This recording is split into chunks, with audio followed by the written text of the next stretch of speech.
Thank you very much for staying with us here on the Joy News channel on Multi TV. And we know that we've had our listeners join us on Joy 99.7 FM. It is the Transfer Countdown Show on Transfer Deadline Day. We're going all the way till 11 p.m. We'll give you all the updates, all the analysis, and we'll hear from you. Just coming up on the show, we'll be giving you the chance to have your take on Didier Ayew.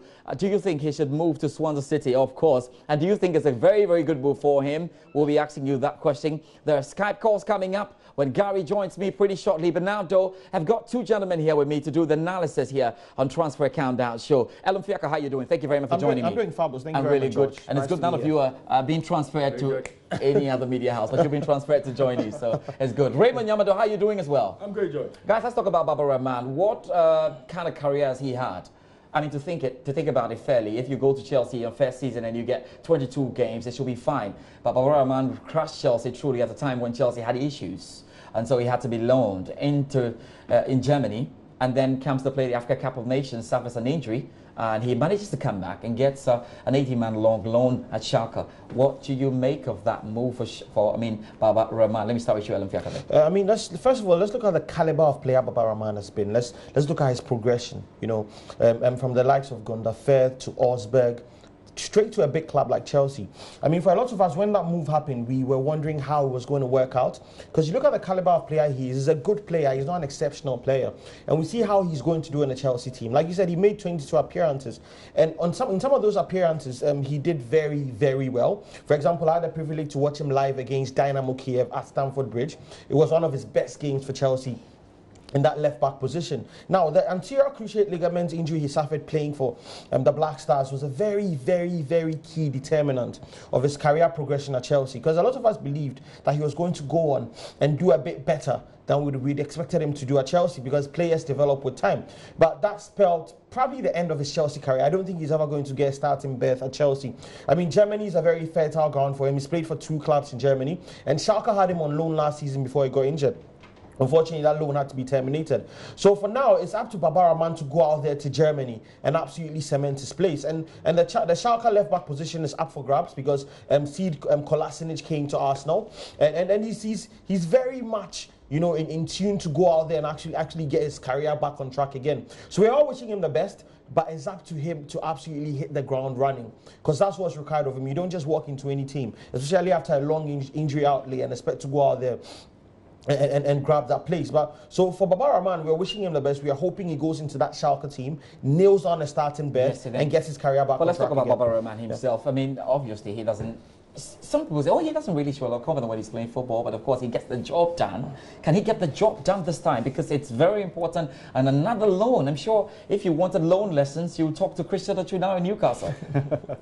Well, I believe that move Baba Rahman made at the time was a bit too early for the player, because you look at how he performed for Osberg that season. He had a fantastic season for Osberg, and I believe that he should have stayed there for one more season. Now, coming back to Schalke, you look at the position he has to play, and that position is being occupied by Bastian Ospika at the moment. And Schalke seem to be playing some fantastic football right now. And in that position, he can play as a wing back, he can play as a left back. But the coach has relied on his 3-5-2 formation, which means that whichever player plays in that position has to play as a left wing back. Now, Baba Rahman comes in, you know, recovering from an injury, but you have a player who is already established in that position. So you look at that position, and Ospika and Nastasic are the players playing in that position. So they cover that left-hand side for Schalke 04. So as to whether Baba Rahman is going to get game time is another problem, because these are players who are making the headlines week in, week out, consistently performing for Schalke. So you look at Schalke's performance in the league at the moment. They're currently third in the league. That tells you that the coach has something working for him. Now, do you bring in a Baba Rahman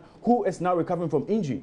Already the confidence won't be there. How do you get him to play as he used to play in the past? That seems to be a problem for the coach himself. So Tedesco has a challenge bringing in the player. I don't want to believe that that transfer was the coach's decision. Maybe because of the goodwill between Chelsea and the club brought Baba Rahman back to the club. But I don't believe that in terms of playing time, in terms of getting his recovery back from this Schalke team will be possible, simply because of the way the team is set up at the moment and how they are playing. We'll be doing Skype very shortly. Gary will be joining me with the updates and telling us exactly what's happening elsewhere. More analysis on the Ghanaian players to come. If we spoke about Baba Rahman very quickly, and maybe just under a minute, can we talk about Abdul Majid Waris? Yeah, maybe one of the strikers we expect to do really well at Black Stars level. We expect him to score some goals. Somehow it's not worked out for him. He's got a move, but it looks like I have my man, my right-hand man just with me. Let me just get a cue. If it's possible to go straight to Gary, I'll be doing that in a bit. We can take a short break. When we come back, I'll go to Gary, and then we'll talk about the few updates that have come on what we've got. And then we can go straight away to our first Skype that will have to do with Kenyan players. Guys, don't worry, you'll still talk about Abdul Majid Warriors. We'll be back into this.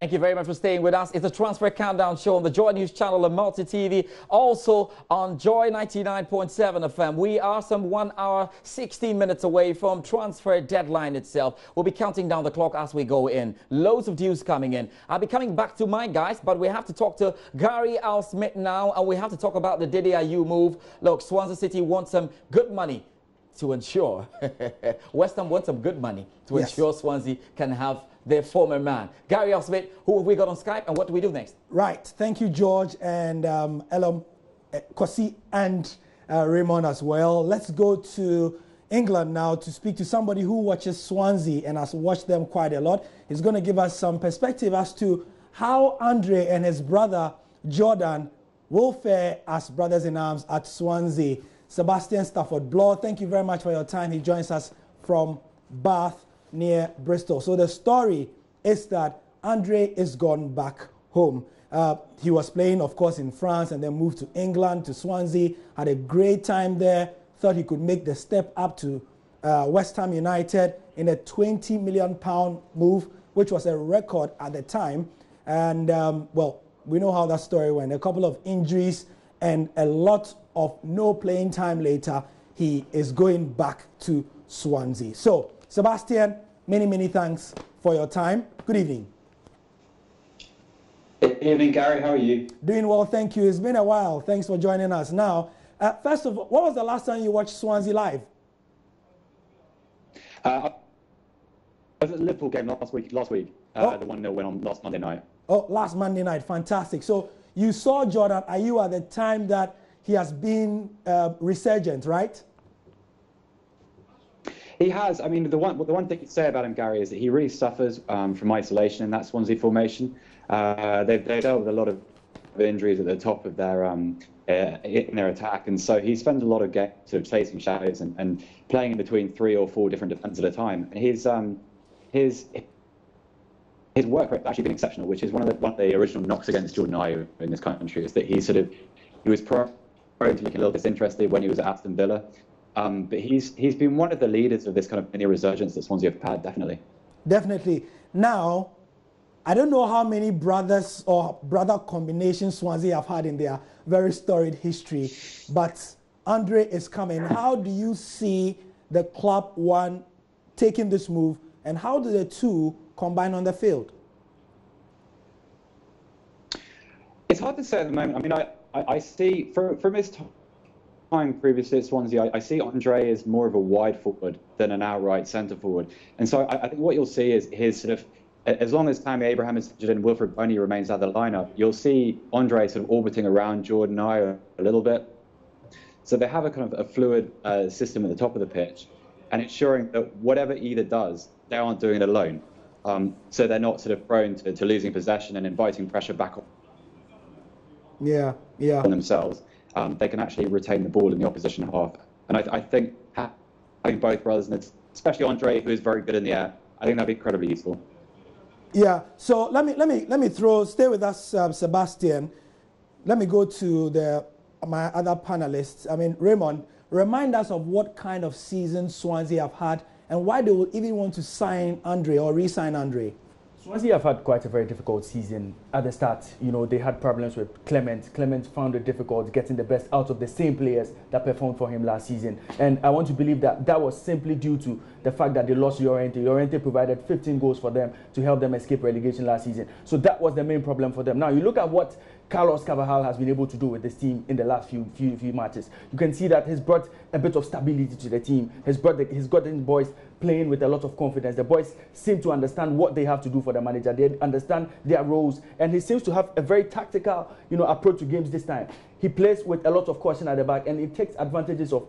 He tries to take advantage of all the mistakes that opposition teams make, and I believe that has been a transformation for Swansea up to this point in the season. And you look at how they started, how many points they made at the start of the season, and how many they've made under Carlos Carvajal. That is a massive improvement under Carlos Carvajal. So, Sebastian, let me come to you again. As somebody who watches Swansea, how do you see their season finishing as we enter the very crucial February period, and especially with the kind of transfer window they have had?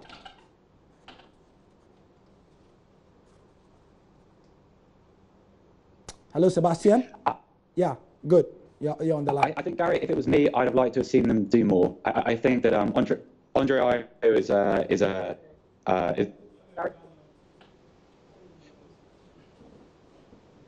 Okay, so we are having a bit of trouble with that line to the UK, but Sebastian, please stay with us, even as we go to yet another correspondent of ours. He's not in the UK, he's here in Ghana. Benedict Owusu-Dankwa is somewhere in Accra. Very good friend to the... Yeah, he's somewhere in to Accra. the Ayus. Yeah, he's a very good friend of that dynasty as well. So, Benedict, if you are ready, we'll be asking you about what this means in terms of Andre Jordan being at Swansea, what this means for the Black Stars, considering that both of them have become a bit of, George, is the expression persona non grata? Well. Yeah, something like that? I passed that, go. What? I passed that for you, go ahead. All right, so Benedict, are you there? Hello, Benedict? It was difficult to get Benedict. Okay, it's difficult to get Benedict. So let me throw the question to you guys, to Kosi and also to Raymond. How does this pan out, especially with, the kind of recent treatment that Andre and Jordan have gotten in Black Stars colours? Well, that'll be interesting. Yeah. I mean, yes. I mean, to a large extent, we've seen them maligned a lot, and they've been maligned simply because of a few niggles in their attitude. I'd use the word niggles because they've been, the coaches were bold to say it. If the coaches were bold to say that in their faces, they've not said that. Yeah, I mean, so they've been maligned. I mean, that hasn't taken anything away from their commitment to the team. We've seen what they've given when they've played.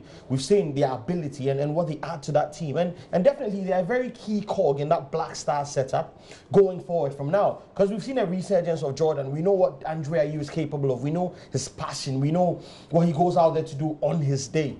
So it was just been a matter of them being sidelined because of a little nicks here and there. I believe they will be back. And when they are back, they will contribute a lot to that Black Stars team. I mean, I've always been of the view that you don't throw the baby out of the bathwater, especially when you have players of the caliber of Andre Ayew and Jordan Ayew. I mean, come on, we all Ghanaians want to see the best for our national team, want to see the best collection of players. And looking at the quality within that Black Stars team and comparing that quality to the quality these guys bring to the table, I mean, it's very, very, very essential that we blood them in. And looking at this, Swansea move in the offing for the likes of Andre Ayew going out there to get some very, very regular football. It's just going to boil down to that Black Stars team also benefiting from this, because he's very much loved at Swansea. I mean, I've had a chance to watch Swansea City live, and the fans actually sing his name. Yeah. And looking at the Swansea Twitter handle, they've actually posted a video, and they've said, we cannot wait to see Andre Ayew in a Swansea City shirt. I can tell you that deal is very, very close. It's just some few minutes to getting so it. we understand Benedict. Back? Yeah, Benedict. Hello, Benedict. Yes, Gary, I'm back. Yes. Hello, hi. Yes, Gary, I can hear you. How you doing? You all right? Yeah, I'm good. I hope you guys are great. Yeah. So Andre has moved to Swansea again. We want some perspective. I mean, you follow the Black Stars on a lot of their trips there. Vibe-wise, what do you think this will do to Andre and especially Jordan, both of them coming back the next... when is the next FIFA date again? It should be just around the corner, Benedict.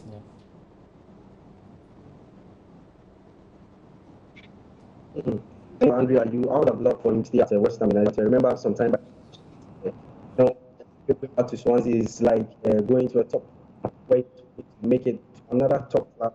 It didn't go well, and he had to go where he started, because when he came into England, Swansea City, he started, he scored 11 goals, and moving on, was all wanted him to West Ham United, went very, very well. Then probably maybe move to either Chelsea or Manchester United, but injuries and things didn't move. So obviously the game time counts a lot, because at West Ham United it doesn't look like he's going to get game time under the more. So if Swansea, his former team, where he was the brightest spot at some point, welcome, then I thought that it's a good opportunity for Andre to go back and see what he can also do, especially when his brother is playing very well. And talk about the two. I mean, this is not the first time we see Andre Jordan in one team. In Olympic Marseille happened, and I was having a discussion with someone 2 days ago. The person mentioned that, I mean, that has always been the case. Anytime you get Andre Jordan playing in one particular team, you always will see Andre overshining his brother. But what have we seen this season? Andre has not been that good for his club. That's a West Ham United. Jordan, in his last 7 games or so, has been resolute, playing very well. That was the performance he put up against Arsenal. That was yesterday. And after that, it's good for Andre going to join his brother. Now takes an inspiration from his younger brother, because the team he left, West Ham United, his brother now is doing what he was doing at Swansea City. So it helps him that when he gets the chance to play in the house team, he also will look at his brother and see what his brother has been doing in the last 7 months or so, and also to see him. I think it's a great opportunity for him to get his career back on track, because it's not that easy for him last year for club. And for the Ghana national team, it helps us because, what we always talk about, how we want our players to get the club playing time at their club level. And if these are some of the players we look at, these are players that we feel going forward, they can help us, the national team, and if they're at their club level, it's a major worry. So Andre going, who will get playing time, his brother is doing very well, and he's able to get to the group he was when he was at Swansea City 18 months ago. Then I thought that is for us as a country, and also for the two players. Right, Benedict. So that's your. Please stay with us. Yeah. George will also give us a bit of his view with Kosi and Raymond. But let's go to Facebook. Get instant reaction. Gary, to just that. before. Yeah, before then. And just before we do that, let's hit it. That the deal has gone through. Yeah. JDIU is now a Swansea City player. He's going to be wearing the number 19 jersey. All of that is sorted out. But interestingly, Gary, the club has not disclosed how much. But it was widely reported that it was what, about 80 million, wasn't it? 80 million, between 80 million and 20 million. Hey, come on, Swansea, we're really not getting that. Yeah. So we know that it officially, he's now a Swansea player and will be donning the number 19 jersey. Just a good time, Gary, to get onto Facebook. And all of you listening to us on Joy 99.7 FM, you can be sending us your messages too. As well. Yes, please do. Head over to our Joy Sports page and send us your comments. We are getting instant feedback there. We also have a live blog. Don't forget, on myjoyonline.com sports page. Go to myjoyonline.com, click on sports, and you are going to see the live blog, Joy Sports Transfer Countdown there. We'll be opening the phone lines as well for you to tell us about the Ghanaian player discussion we've had right now. We've done analysis of who's gone where and so on and so forth. Now, let's get your reaction on Facebook. Nathan Fuse says, I'm not happy with this move at all. If it's a different club, it's better than Swansea. Eugene Osei says, good, now he can revive his season. Chris Ebo says, we thank God, good move. Noval Red Montana says it's a good move. Rose Kweku Odro says, don't call me. What else?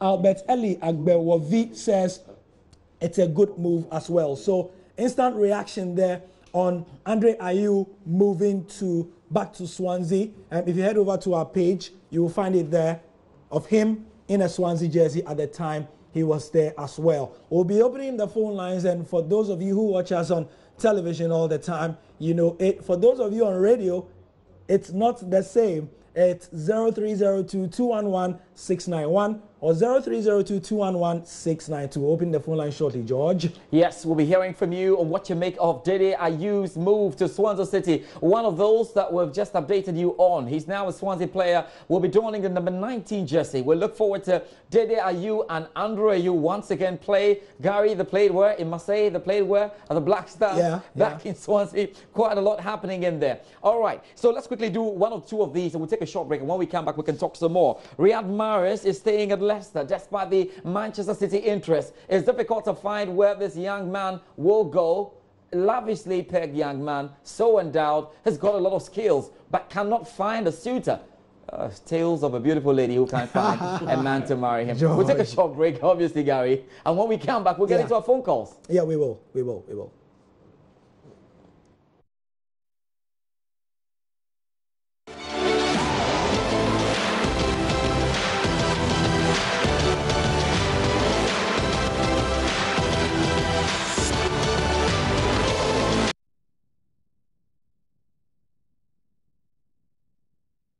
Thank you very much for staying with us. Transfer Countdown on the Joy News channel and Multi TV. Also live on Joy 99.7 FM. We're just an hour away from transfer deadline itself, and the window will shut and we'll be telling you exactly what's happening. Quickly, two things for you as an update. Swansea City have finally signed Dede Ayew, Ghana's assistant captain, or the Black Stars assistant captain, and we now know how much it was for, £18 million, and he's off and will be donning the number 19 jersey. Just want to talk about, because Gary has a lot in store there. Stoke have also signed Badu Ndiaye for £14 million.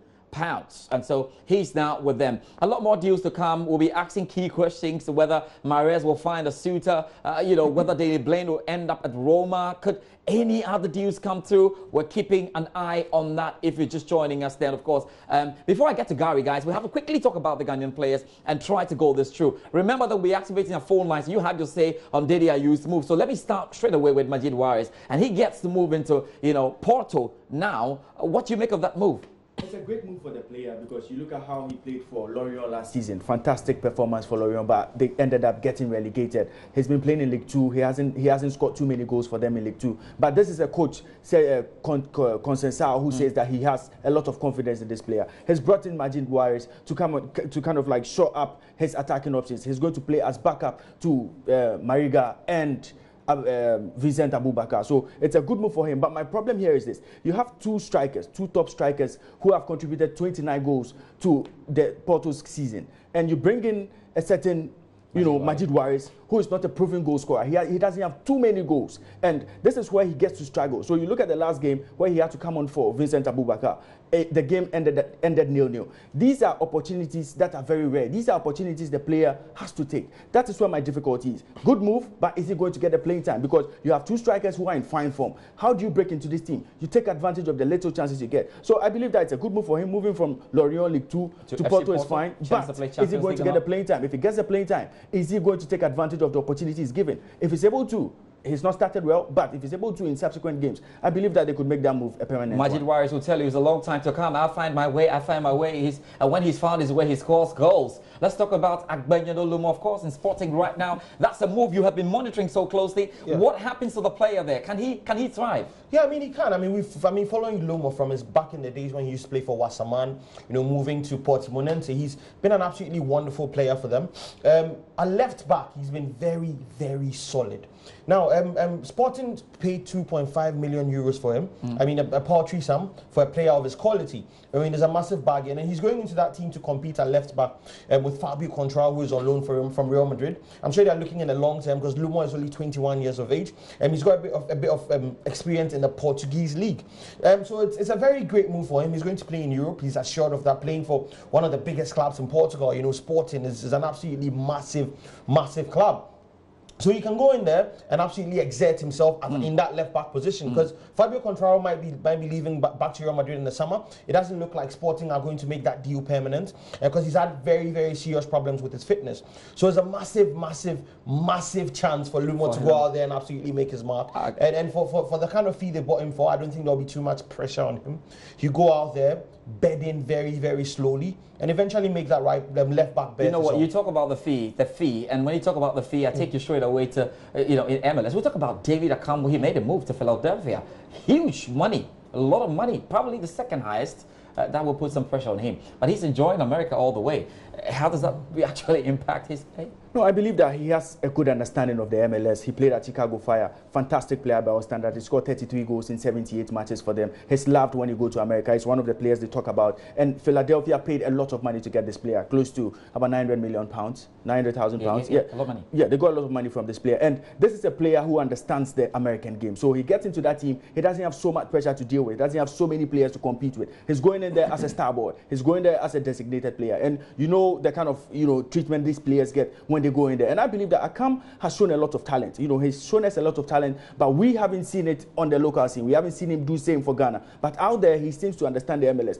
My problem with the MLS is that when Ghanaian players go there, most players go there at the twilight of their career. So when you see a Ghanaian starting from there, they are able to take the league by storm. But when they move out, they tend to struggle. So I believe that Akam should, move away from that. Once he gets into this Philadelphia team, they struggled last season. The Eastern Conference, they ended up 6th, and then they ended up 16th and failed to make it for the playoff. I want to believe that they've brought him to augment the squad, to make the squad thick. So I believe that once this player gets going at Philadelphia, once he gets his scoring boots on, scoring goals week in, week out, I believe that he'll get a look in the Black Stars. And if he's able to replicate that form, Ghana is looking for a striker. Ghana is looking for someone to replace Asamoah Gyan. These are the kind of strikers we need to fill that void. Jordan, you may be answering that question for you scoring goals there. He tell you I'm the one to do that. We know the Ghanaian moves in the Dede Ayew to Swansea. We've spoken about that. Barbara Man to Shaka 04. Agbenyanu Lumot to Sporting. And David Akam there. He moving into Philadelphia. Such great stuff to talk about then. Now I'll be going straight to my colleague Gary Al-Smith, standing by and really admiring everything that's happening here. Gary, we have to hear from our fans right now. Those listening into the show on Joy 99.7 FM and watching us on Joy News, Gary.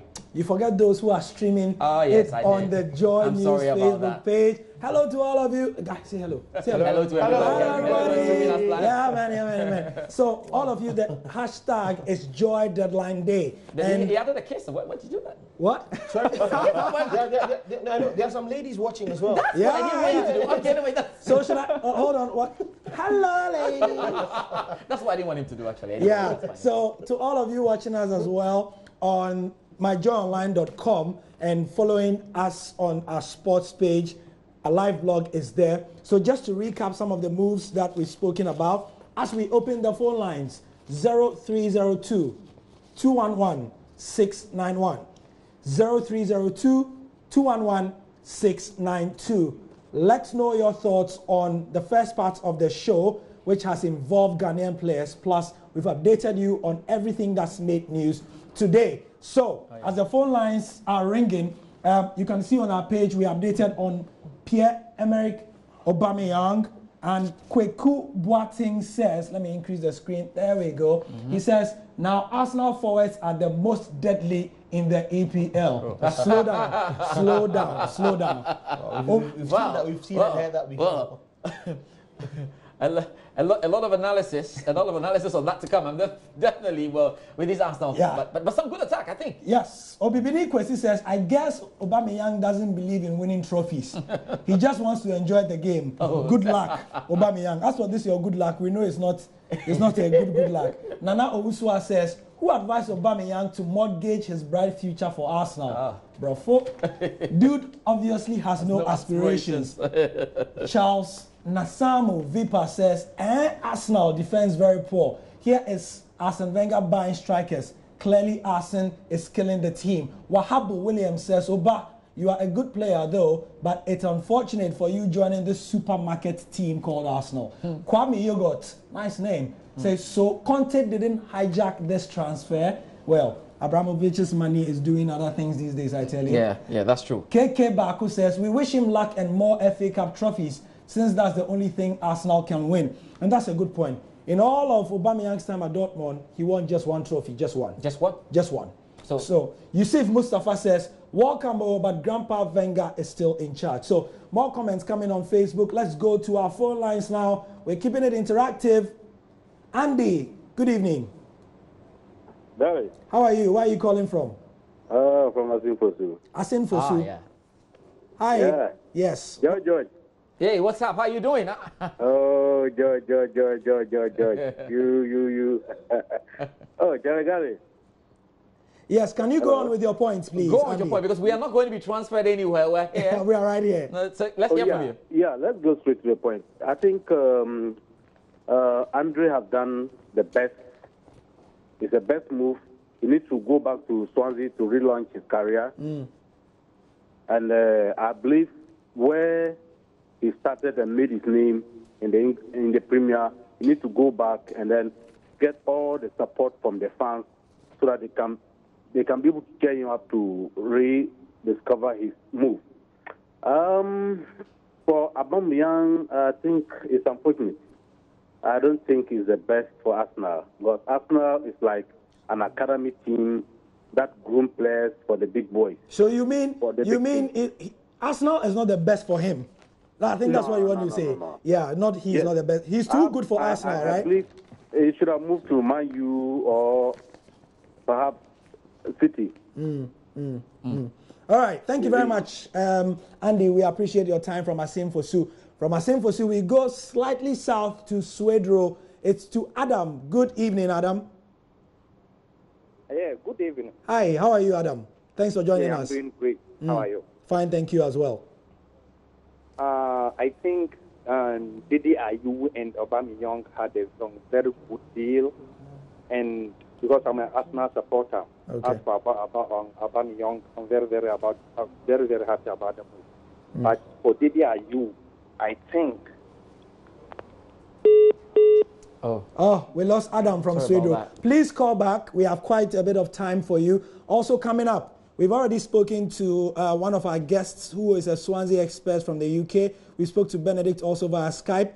Coming up, we speak to Ed Aarons from The Guardian on the influence of agents on the transfer window, and then Joshua Robinson from the Wall Street Journal as well on some of the lower league teams in Europe as well. But first, Imrana from Tamale, thanks for joining us. Thank you very much. Good evening, and congratulations to the nice program, and we will monitor as we continue. Right. Can you please speak up? Yes, thank you. Yes.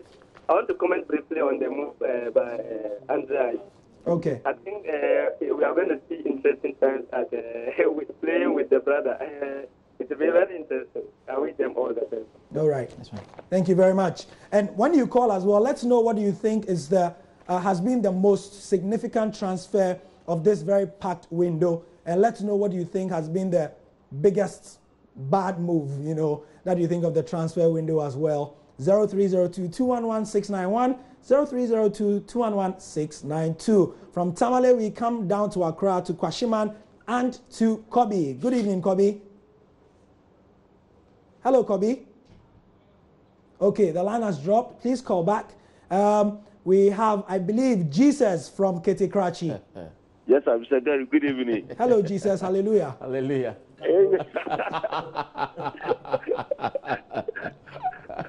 Amen. Mr. Jesus. Save us. Yes, sir. Mr. Gary, good evening. I mean, Dr. Jesus. Dr. Jesus. Save us. Let's go. What's up? Mr. Gary. Yes, sir. I'm very happy. The DAU movement to Swansea. And then my prayer is that there will be no more any injuries so that they can get playing time. Thank you very much. Thank you. You are keeping it short and sweet. Next caller is Villa from Tamale. Hello, Villa. Yeah, good evening. Thank you. You guys are keeping it a very national show. Talk to me. Yes. I think, good evening to you and your panels in there. Okay. I think Andre Ayew move to Swansea State is a nice move, but Majid Waris move to FC Porto is a little bit what I still have to think about that issue, because I know he will not get the playing time there, but it would have been better if he could get playing time, but I know definitely he's not going to get it, and Andre Ayew is what Swansea City need now, because they want a striker who can just give them at least 15 to 16 goals, so that they will just get out of the relegation zone and see whether they can maintain the league for the next season. Right. So I think Andre Ayew move is a good move, but in all the transfer, I think Coutinho move to Barcelona is the greater one for this window. And We the Barcelona fans, we are happy that he's, now in our team. Okay, thank you. Before I go to Tony from Takwa, let me throw this question to Kosi. He says he doesn't think that Waris is going to get time at FC Porto. I think he would. Yes, I believe he would, because he's a different kind of striker from the kind of strikers they've got now. They've got Bakar, they've got Mariga. These guys are your typical target men. Waris is more of an inside forward. He's a very diminutive striker, so he manages to find space. In local parlance, he's a number what? he's close to a number. He's a number. I would call him number 10. Number 10. 9.5. Not exactly as for you FIFA people, what is inside forward? Inside forward. What is inside forward? Yeah. 9.5. He's deep central. Yeah. And all right. More callers. You've made your point. Tony. Okay, that's Hello. right. Tony, are you there from Takwa? Yeah, I'm here. Thank you for your time and your patience. Yeah, okay. I wish, I want to talk about Andrew Ayew's move. Okay. I think it's a good move for Andrew himself because he has been struggling at West Ham, which is not good for the Ghana Black Stars team as well. And coming up with his brother, Jordan, I think it will be good for both of them. And the West transfer for this season, I think Olivier Giroud going to Chelsea. Oh, thank you. Why? Hold on. Wait. Why? You have to explain. Explain with diagrams. Looking at the team Chelsea and the player Olivier Giroud, the kind of striker that Chelsea need is not the type of striker Olivier Giroud is. Look at Olivier Giroud. Even scoring goal for him at Arsenal is a big problem for him. Then coming to Chelsea. Conte had everything wrong this season. But don't you think that Giroud, before you go, I know I'm putting you on the spot, Giroud wasn't given a lot of time at Arsenal, to be fair? Oh. No, Wenger knew the guy before he was there. It was Arsene Wenger who brought Giroud to Arsenal. So he knew him and he thinks he's not performing. How come he goes to Chelsea? I think it's not the Thank you very much. So we've had calls from Asim Fosu from Kwashiman, from Takwa, and from where else? Tamale. We've had a couple from Swedro. Gary, yeah. Maybe just before we go on, I know there's somebody on the line. Just hold on. But this is important, and we probably have to do this discussion that AFC Bournemouth beat Chelsea by 3-0 What? in the EPL. These are the results. Let's go through this because they would put a lot of emphasis here. Maybe it's just the end for repeat that result. You look. AFC Bournemouth beat Chelsea by 3-0, and at the Stamford Bridge.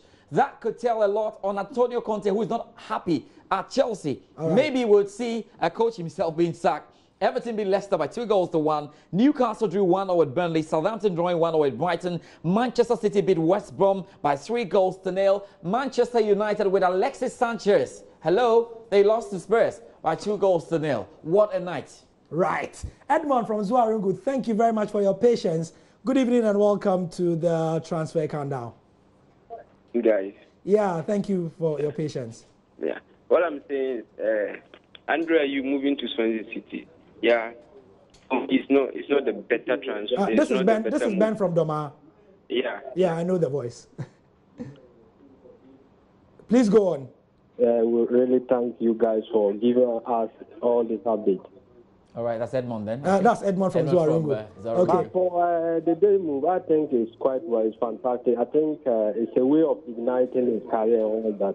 I think it's a good one. This Edmond, yeah. So, but I really want to recommend you and your group for doing this great job. Right. We really appreciate it. Thanks a lot. Sure. Thank you very much as well. So somehow we had Edmond from Zuangu and Ben from Doma at the same time. Charlie, these are producers. They are doing some skills over here. So the calls, if there are more calls coming, 0302-211-691, I will hand over to George to speak to Ben from Doma. Ben, thank you very much for joining us. How are you doing, Ben? Yeah, it is good. Yeah, I can see it is good. Tell us, what do you make of this transfer window so far? Yeah, what I'm saying is, Andrea, you moved to Swansea City. I think this is a bad move for Andrea. We always move forward. Going back to Swansea City, no. But if it's going to be different club, then it's going to be. But Aubameyang to us now, I don't know how Wenger is going to take care of Aubameyang, but we wish them all the best of luck. All right, thank you very much, Ben. On the line, now we move straight to Tamale again. Kelly is standing by. Kelly, good evening. Good night. Yeah, good evening. What do I say? Well, good night or good evening, what's it? Yeah, good evening. Okay, good evening is fine. If you take good evening is fine. Hey, Kelly, let's hear from you. Yeah, I think the move of Andrea Yu is quite well. Mm-hmm. And I would like you to give us some little clarification on the move that you also have done and like the kind of players that they have sell out and the kind of players that they have buy. I would like you guys to really The analysis on that. Yes, analysis will be coming on that. Don't worry. From 11 to 12, massive analysis and giving you the ideas of how it's all going. So who is on the line? Is it Joshua on the line? Joshua? Hello, Joshua. Oh, Bashiru is on the line. Yes. Bashiru, how are you doing? I'm doing great. Okay, Bashiru, let's hear from you then. Yes, next week is our program. Yep. Speak up, Bashiru. Yeah. I can hear you. Your line is not too clear, but you have to speak up so we can hear you quickly. Yes, my comment is that I want to. I'm very happy about the Majid Waris and Baba Rahman. As they are northerners and they are moving forward, we are very grateful to them. And I don't see many people commenting them for the great work they are doing. All right. Yeah.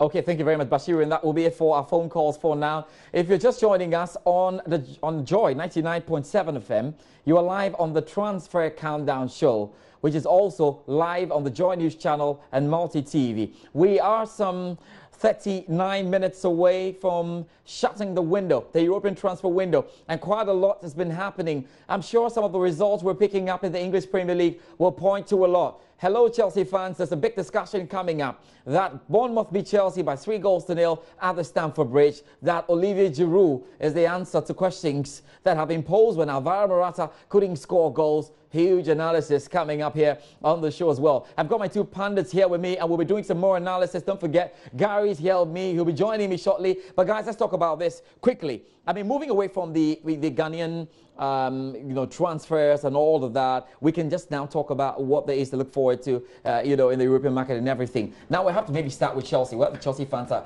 going to be absolutely livid with that result. Bournemouth beating Chelsea by 3-0 at the Stamford Bridge. Antonio Conte tactical, really, you think? For me, I've never really blamed Antonio Conte. I'll tell you why. Today, I watched a bit of that game, the Chelsea-Bournemouth game. And Christensen got injured, I think, in the 28th minute. He had to be taken off. Gary Cahill was shifted into the centre of defence. He was absolutely shambolic. Going forward, Chelsea didn't have any full call points whatsoever. Eden Hazard, Pedro, and the likes of Ross Barkley had to hold it down. It just wasn't working. They ended up bringing on Carl Hudson-Odoi, 17-year-old from the bench. Now, let's look at Chelsea's transfer policy since the summer. Antonio Conte categorically gave the board a few names that, listen, I want to go out there and get the likes of Raja Nainggolan, and I want to go out there and get the likes of Alexandro. I want to go out there and get the likes of Romelu Lukaku. What happened? They got him Drinkwater, Ross Barkley, Emerson Palmieri. I mean, come on. But that is between Lukaku and Alvaro Morata. They got him Alvaro Morata. They got him Alvaro Morata, Lukaku is not scoring goals. Alvaro Morata seems to be a better striker. Well, in hindsight, Chelsea fans would pick Alvaro Morata at this point in time. That's another boss decision. It's a boss decision to bring in Kante. You can't complain always. I mean, in hindsight, but you look at the Chelsea model now, and if you look at the Chelsea model, last season, Chelsea posted, they posted a revenue of £531 million, and they made a profit of £15 million, which probably never happened. So they are shifting from more or less just spending a lot of money to retaining a lot of money. So they are on a player-go-player basis. I won't understand you. But you tell me that even with what Chelsea have, they cannot be low in quality than Bournemouth, and than Crystal Palace, and than West Ham United. So where's Conte in this? I mean, surely not. I mean, Conte needs to vary his tactics, fair play. But Conte seems to be on a certain path where he's always saying, listen, this is what I wanted, it's not my decision, it's not me as the board, there's no point talking and all of that. So he seems to have put his hands up in despair and said, this is what I have to work with, whatever happens, well, let's see how it goes. We are not even sure if Conte is going to be there again during the summer. I mean, there's a school of thought that says the board are holding back as well because they are not sure if Conte is going to be around or not. So it's looking a bit dicey and it's looking a bit mysterious how Chelsea are doing their business in the transfer window. I mean, we are yet to see if the summer will be anything different. But for now... Are you yet to see? Okay, if you are yet to see, you've got 36 minutes. Let's see what Chelsea can do. Maybe Chelsea go for Mahrez, 3-0 against Bournemouth. It's just too worrying. Let's see if they will react. But here we are. Can Antonio Conte truly complain about all of these? He met a Chelsea team that was in shambles, made them win the Premier League. You've got the magic to turn around the situation. Go ahead and do it. Absolutely. And I seem to have problems with Antonio Conte when he keeps complaining. George, at the end of last season, a lot of complaints were that Chelsea won the league simply because they didn't play in too many competitions. Agreed. Conte had a certain, kind of team that played for him. He brought in players who a lot of us didn't expect would perform, like Alonso and the likes, performing. He got the likes of Victor Moses, who a lot of us didn't have confidence in performing. Conte managed that team very well. He got the results. What happened going into the next season? Now, if Elon is talking about Drinkwater, now, going into that season, we all remember how Drinkwater and N'Golo Kante marshaled that Great Leicester football season. they played, Fantastic football for Leicester City. They won the league that season. So Drinkwater, Kante in any team, fantastic. Bringing back Bakayoko. Look at the season he had with Monaco. Fantastic season by all standards. So on any day, if you let Matic go and Bakayoko is coming in, anybody would say this is a fantastic addition. Now, Alvaro Morata, this is a player he wanted way back at Juventus. This is the player he wanted when he came to Chelsea in his first season. Now you finally have your man. The man is not delivering for you. That seems to be the problem of Conte because he's struggling to rotate his squad. So he has to play 3 games in a week. Play one match, play another game. He's struggling to do that. He's struggling to rotate his squad. And that seems to be the problem of Chelsea. But again, if you look at this Chelsea team critically, anytime Hazard is off color, this Chelsea team struggles. And it happened with Jose Mourinho. Once Jose Mourinho won the league, Eden Hazard was the key cog in that team. Everything good that happened to Chelsea in that season was simply due to Eden Hazard. Now you look at Hazard this season, he's not as flamboyant as he was last season. He's not giving them the results he gave them last season. And again, you blame Antonio Conte for letting Diego Costa leave. This was the player who was getting the goals for you. He was getting more than 20 goals for you every season.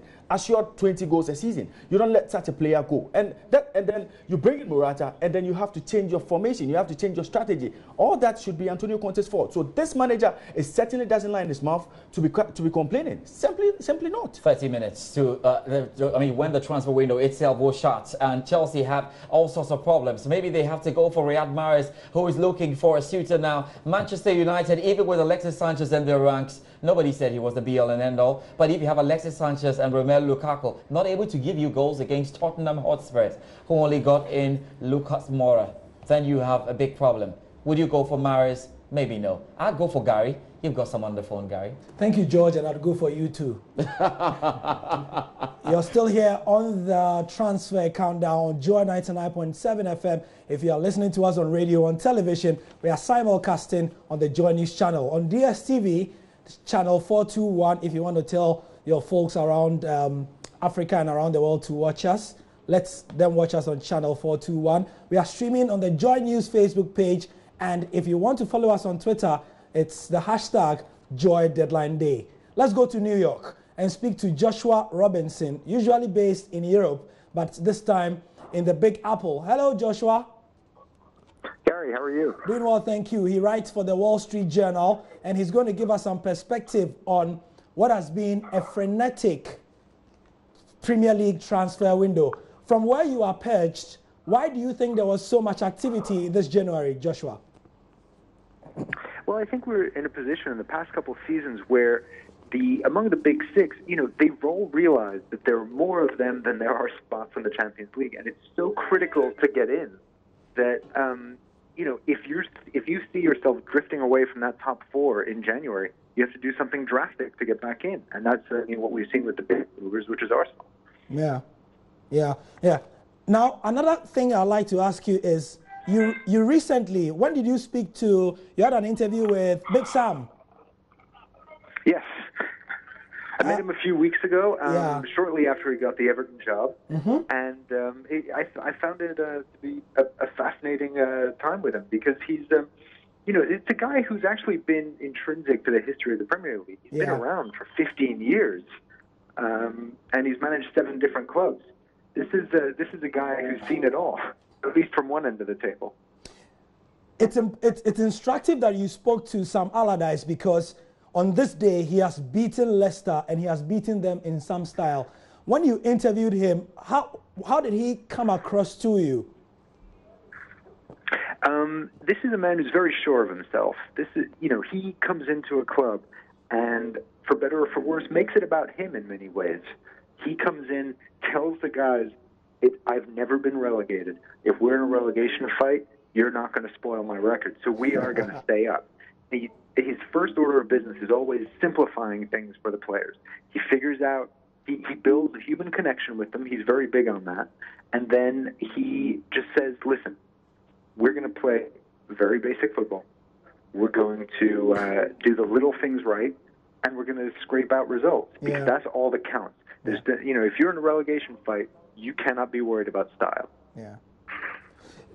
Joshua, again, if I look at Big Sam, he more than most, or maybe he together with coaches like Tony Pulis, Alan Pardew, they represent the ultimate mid-table team that we know in the Premier League. But these days, it seems like there's nothing like a mid-table team in the Premier League anymore because there's so much money in the top 6, top 7, and everybody else, if you look at the Premier League table, is 2 or 3 wins or 2 or 3 defeats away from the relegation zone.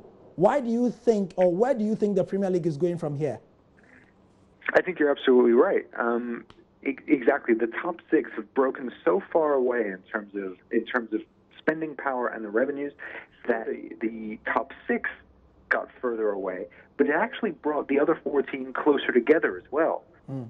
Because say an extra 10 or 20 million pounds, that goes a lot further if you're West Brom or if you're Sunderland or if you're Everton than if you're United or City or Liverpool. So it suddenly meant that those clubs were able to shop for players they couldn't afford before. They were able to keep certain players longer than, if they just had one good season, they'd be off to a top 6 club. So I think there was a leveling that happened in the rest of the league as well. Yeah. 28 minutes until the window shuts in your native UK. What would you say has been the most successful team in this window, and which team has been, flopping the most this January? I think you're going to say it's obvious, but Arsenal, who came into this transfer window looking like it was going to be an absolute disaster for them, like they were going to lose their best player who already was unsettled, and they seem to have turned it around pretty well. If you said to Arsene Wenger at the beginning of the window, listen, you're going to lose Sanchez, but you'll pick up Aubameyang and Mkhitaryan in exchange, I think he'd sign. Overall, and also, let's not forget, re-signing Ozil to a new contract. That settles things a lot for Arsenal.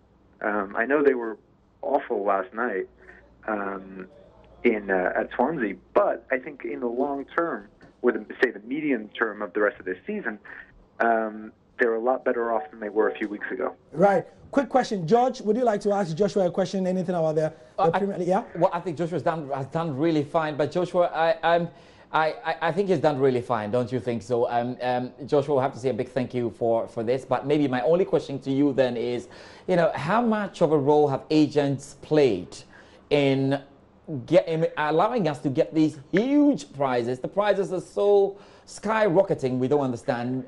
Defenders are going for 57 million, and that's only normal. 57 million pounds and 50 million pounds and 45 million pounds. How much of a role have agents played in all of this?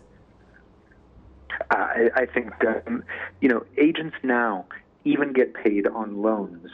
On a loan deal. So that's the point, Joshua. It's true. Yeah. Arsene Wenger told me this himself. Oh, really?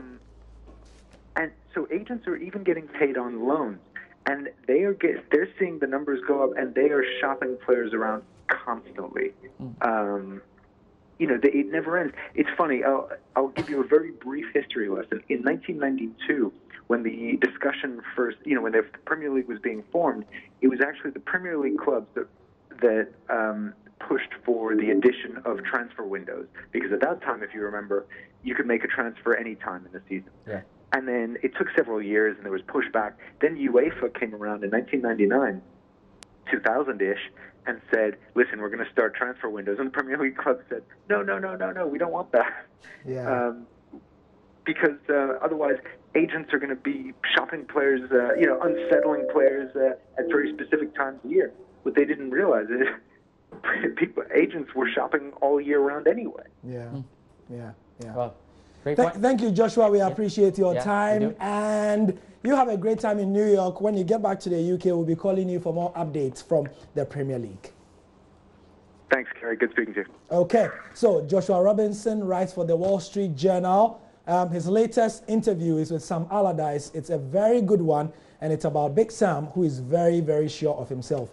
Caveat, he says he's not going to be relegated, not today, not ever. You can destroy my record, that's what he says. Yeah. And great stuff coming in there. Quick updates for you as well. I know Riyad Mahrez has not found a suitor, but someone has, and a very good friend of his, I should say. You know, Islam Slimani, also a Leicester City player, has now moved into Newcastle, so we expect him to play there on loan. That's a good deal. If you're joining us, we're giving you the updates on what we've seen so far. Mangala is urging ever close to joining Everton. That should be done, especially with that win over Leicester City. Should be very, very good news for them there. Dede Ayew has crossed over back to Swansea City and will be donning the number 19 jersey for Swansea there. He moved for £18 million from West Ham. So we'll see Dede Ayew and Andre Ayew once again play in one shirt. We're speaking a lot about the Ghanaian transfers, and we've done all of that. But I'm going to quickly get into my pundits right now. Checking again the time now. We have some 24 minutes. There's going to be a special countdown till we shut the window right here, and then talk about what your club has got.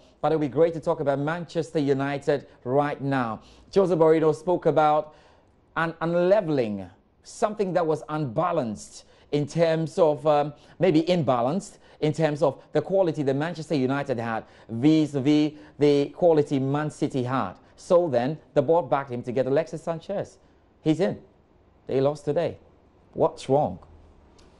I believe that Jose Mourinho talking about imbalance. It's a mystery to me. It's quite a difficult issue for me to understand, because the team that Jose Mourinho has should be able to beat any team in the EPL. Because if you pick this Manchester United team, David De Gea is one of the finest goalkeepers in the world. If you pick defenders like Phil Jones, Christopher Smalling, these are players who have played together for a very long time, since Sir Alex Ferguson was in charge of Manchester United. You pick Nemanja Matic, one of the best defensive midfielders in the world. You pick Paul Pogba, one of the finest midfielders in the world. You will not compare Paul Pogba to a Fernandinho in that middle of the park for Manchester City. You will not compare Matic to Fernandinho. You would pick Paul Pogba on any day over Kevin De Bruyne. You look at David De Gea and Emerson in post for Manchester City. These are two goalkeepers that you won't even dare compare on any day. Now you look at the striking department. There was a certain Gabriel Jesus over Lukaku. Definitely, these are big name players. And again, if you pick Alexis Sanchez, who just joined the team, compare him to maybe Leroy Sané or Aguero or Raheem Sterling. These are players who are not close to each other. But the problem for Jose Mourinho is that he doesn't know how to coach players. He doesn't know how to get the best out of players, especially when they are very talented. So Jose Mourinho has a certain Rashford and Martial. He doesn't know how to get the best out of these players. But Pep Guardiola would pick Raheem Sterling, would pick Kevin De Bruyne, would pick Leroy Sané, and get the best out of these players. This is what he's good at. So on any day, if you talk about the squad not being balanced, Manchester City have gone into the market to buy what they need. Yes, they needed defenders. They shaved out a lot of their aging defenders and brought in fresh defenders. They are getting the job done for him. In fact, Manchester City don't have the finest defenders in the world. They don't have the quickest of defenders in the world, but they are not conceding goals. You look at this Manchester team, solid defense, and Jose Mourinho has a record for having the best defensive teams in the world. He's the best reactive manager in the world. He's the most pragmatic manager in the world. But look at the goals he's conceding. So for me, I believe that it's not a matter of imbalance.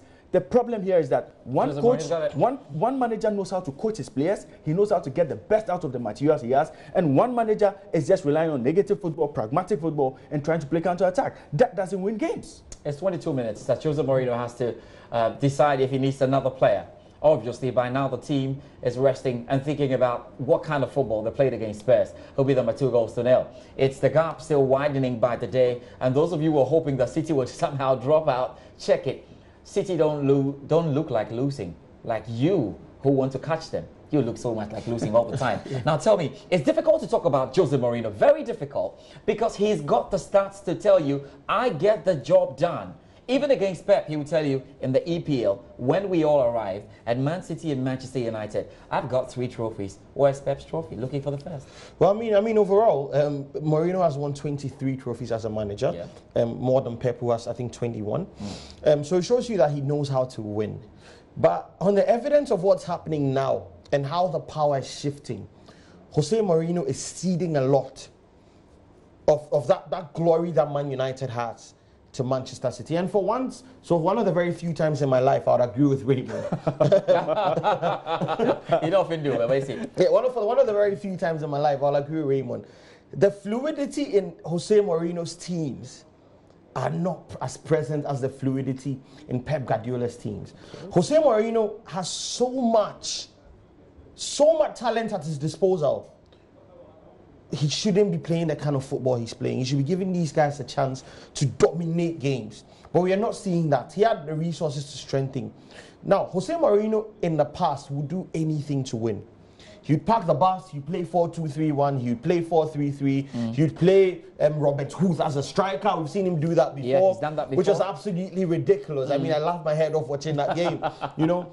Yeah. But the Jose Mourinho we see now is in the midst of much tougher competition than he has ever faced in his career. We need to look at that as well.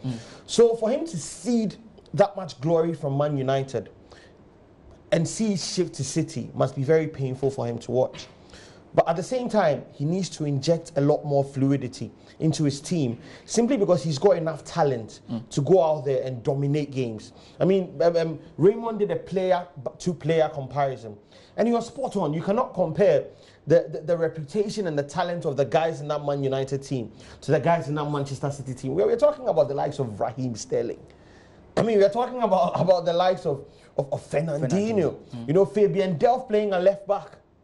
You know, Otamendi. I mean, we're looking at the likes of Elike Mangala. Yeah. You know, so it's up to Jose Mourinho to look to progress, because football is becoming more dynamic. It's changing every single day.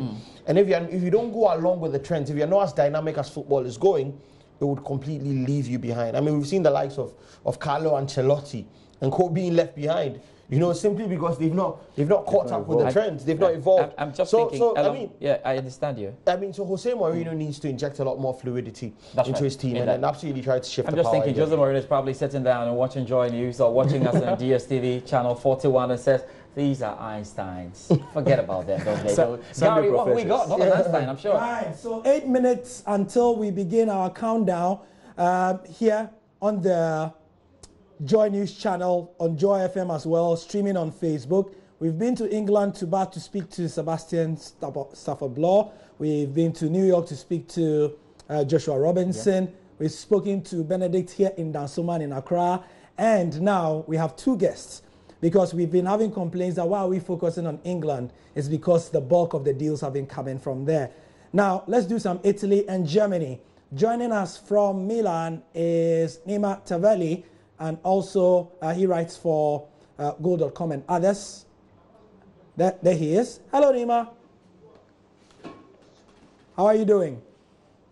I'm good. How are you guys doing? Yeah, doing well, thank you. So George is here. You sound good too. And Kosi and Raymond. Raymond are here. Also, Pasta.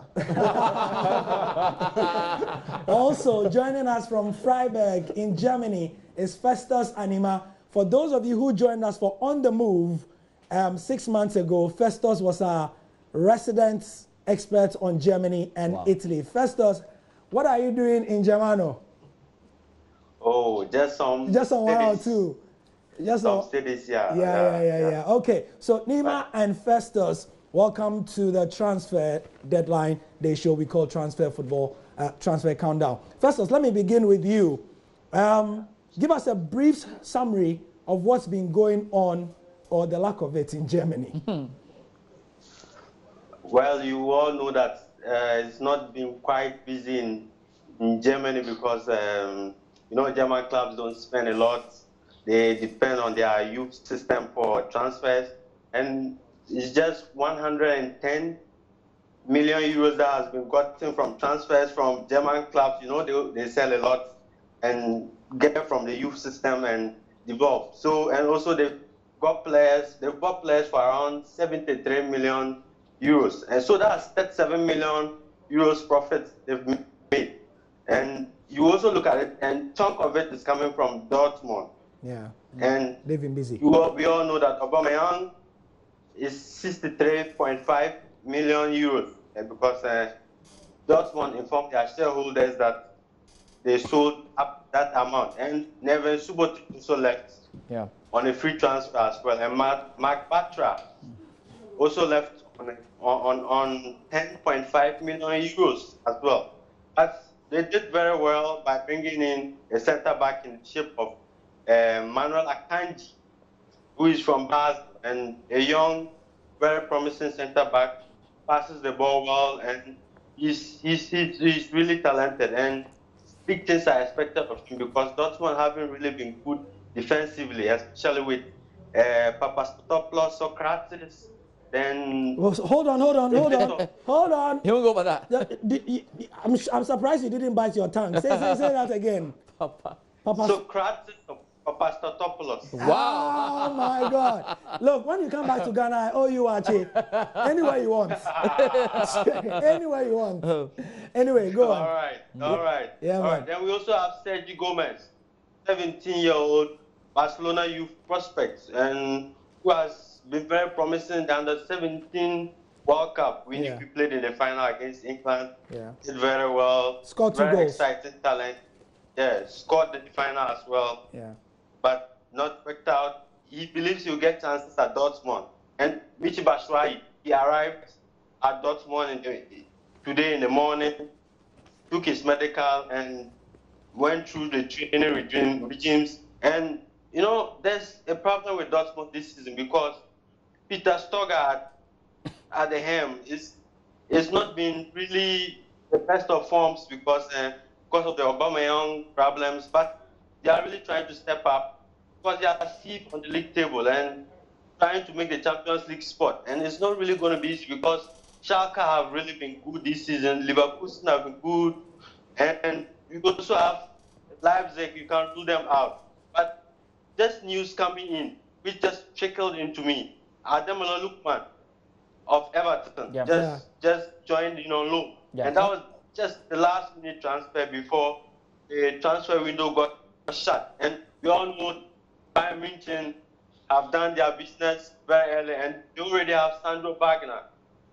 from Hoffenheim, who scored over the weekend and celebrated against his former club. And he said he felt he was the best German striker in the Bundesliga, which is very surprising because you don't really get players who are so confident of themselves, except maybe like Cristiano Ronaldo or something like that. Yeah. But all right, Festus. He's someone who adds a new dimension to that. So it looks promising for Bayern. And also, they've already gotten Leon Goretzka from Schalke 04, which we know very promising midfielder, and who has also had a time with his team because when he played in one of the games, the supporters weren't really happy with him because Schalke don't like Bayern because they've had that rivalry over the years. Yeah. And it's not really been easy for Schalke as well because losing Goretzka means. All right, Festus. That's a great summary. As well, that's a great summary you've given us there. Our 4 minutes. Yeah. Let me go to Neymar in Milan to give us the summary of what's gone on in Italy. First question: a lot of Chelsea fans want to know why did the Edin Dzeko move not happen, and then you can go on from there. Well, I think what happened there with Dzeko in Chelsea is basically that it became politically unsustainable for Roma to go through with that transfer because the fans were furious. And Roma is a very special club, and Rome is a very special city. So it became politically unsustainable. I mean, the fans protested. They put out these banners. They actually printed out these tiny little dollar bills with the face of the Roma president James Pallotta from the US giving it out, basically to show that he doesn't care about Roma. He only cares about money, basically. So basically. it really became a difficult situation, an unsustainable situation to let him go, especially in the middle of the season. There weren't really any, had for example Patrick Schick played regularly and he'd scored goals, then that wouldn't have been any problem. Yeah. But what happened was basically that with Schick got injured again, the pressure from the fans, I think they just had to cave in. Yeah, yeah. So we've heard that in Germany not a lot went on. In Italy, could you give us a brief 1-minute summary of the activities in January? Well, I would say it's in Italy they call the January transfer window the mercato di reparazione. It basically means the transfer window of repair, or if some people, cruel tongues would call it mercato di contorni, which is basically the transfer window of the condiments and not the main dish, so to speak. So the leftovers. So sort of like the leftovers, right? I couldn't hear that, sorry. No, I'm saying it's sort of like the leftovers. Yeah. Yeah. Yeah. No, if you look at what Inter did, Lisandro Lopez on loan from Benfica, they needed to bring in another fourth central defender. Rafinha from Barcelona, who hasn't played for a year. That was the biggest transfer, I would say, in the Serie A. I would say like the biggest stories of the Serie A have been these almost transfers that never materialized. For example, Bologna's 25-year-old Simone Verdi, who almost signed for Napoli. Napoli agreed terms with his club. The player decided in the last minute not to take that, to accept that transfer in the middle of the season because he wanted to continue. He wanted to continue and finish the season with Bologna and then make a decision. At the end, Napoli failed in the end, from what I saw, to sign a winger. They offered they threw the bank at Sassuolo for Matteo Politano, but Sassuolo said no. So no, it's a lot of, and also of course Inter and Javier Pastore's transfer that never was.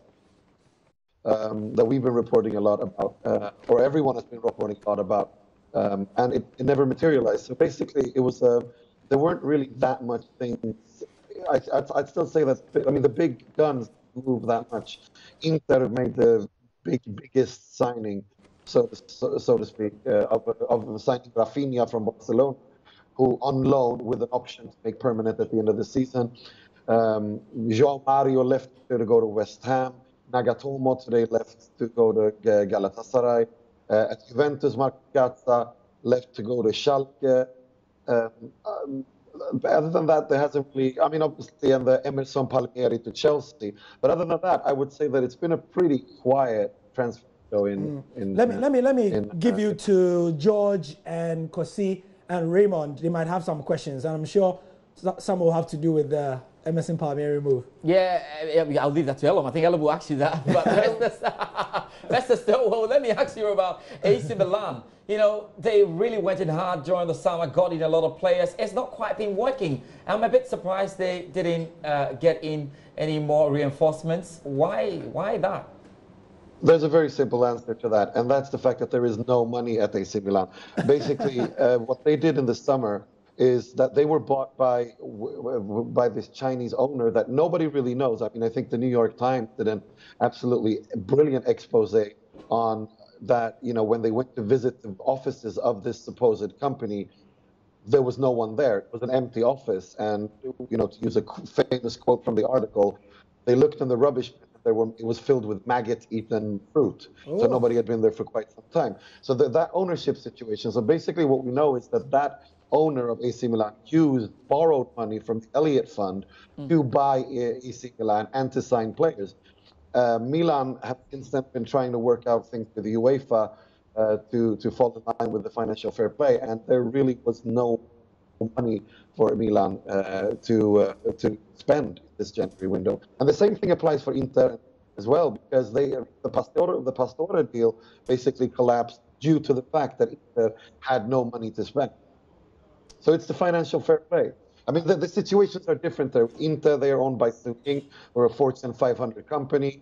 They're one of the richest and most solvent companies in the world. They want to pump in money, but UEFA's financial, they won't allow them. Yeah. While AC Milan, they're really struggling.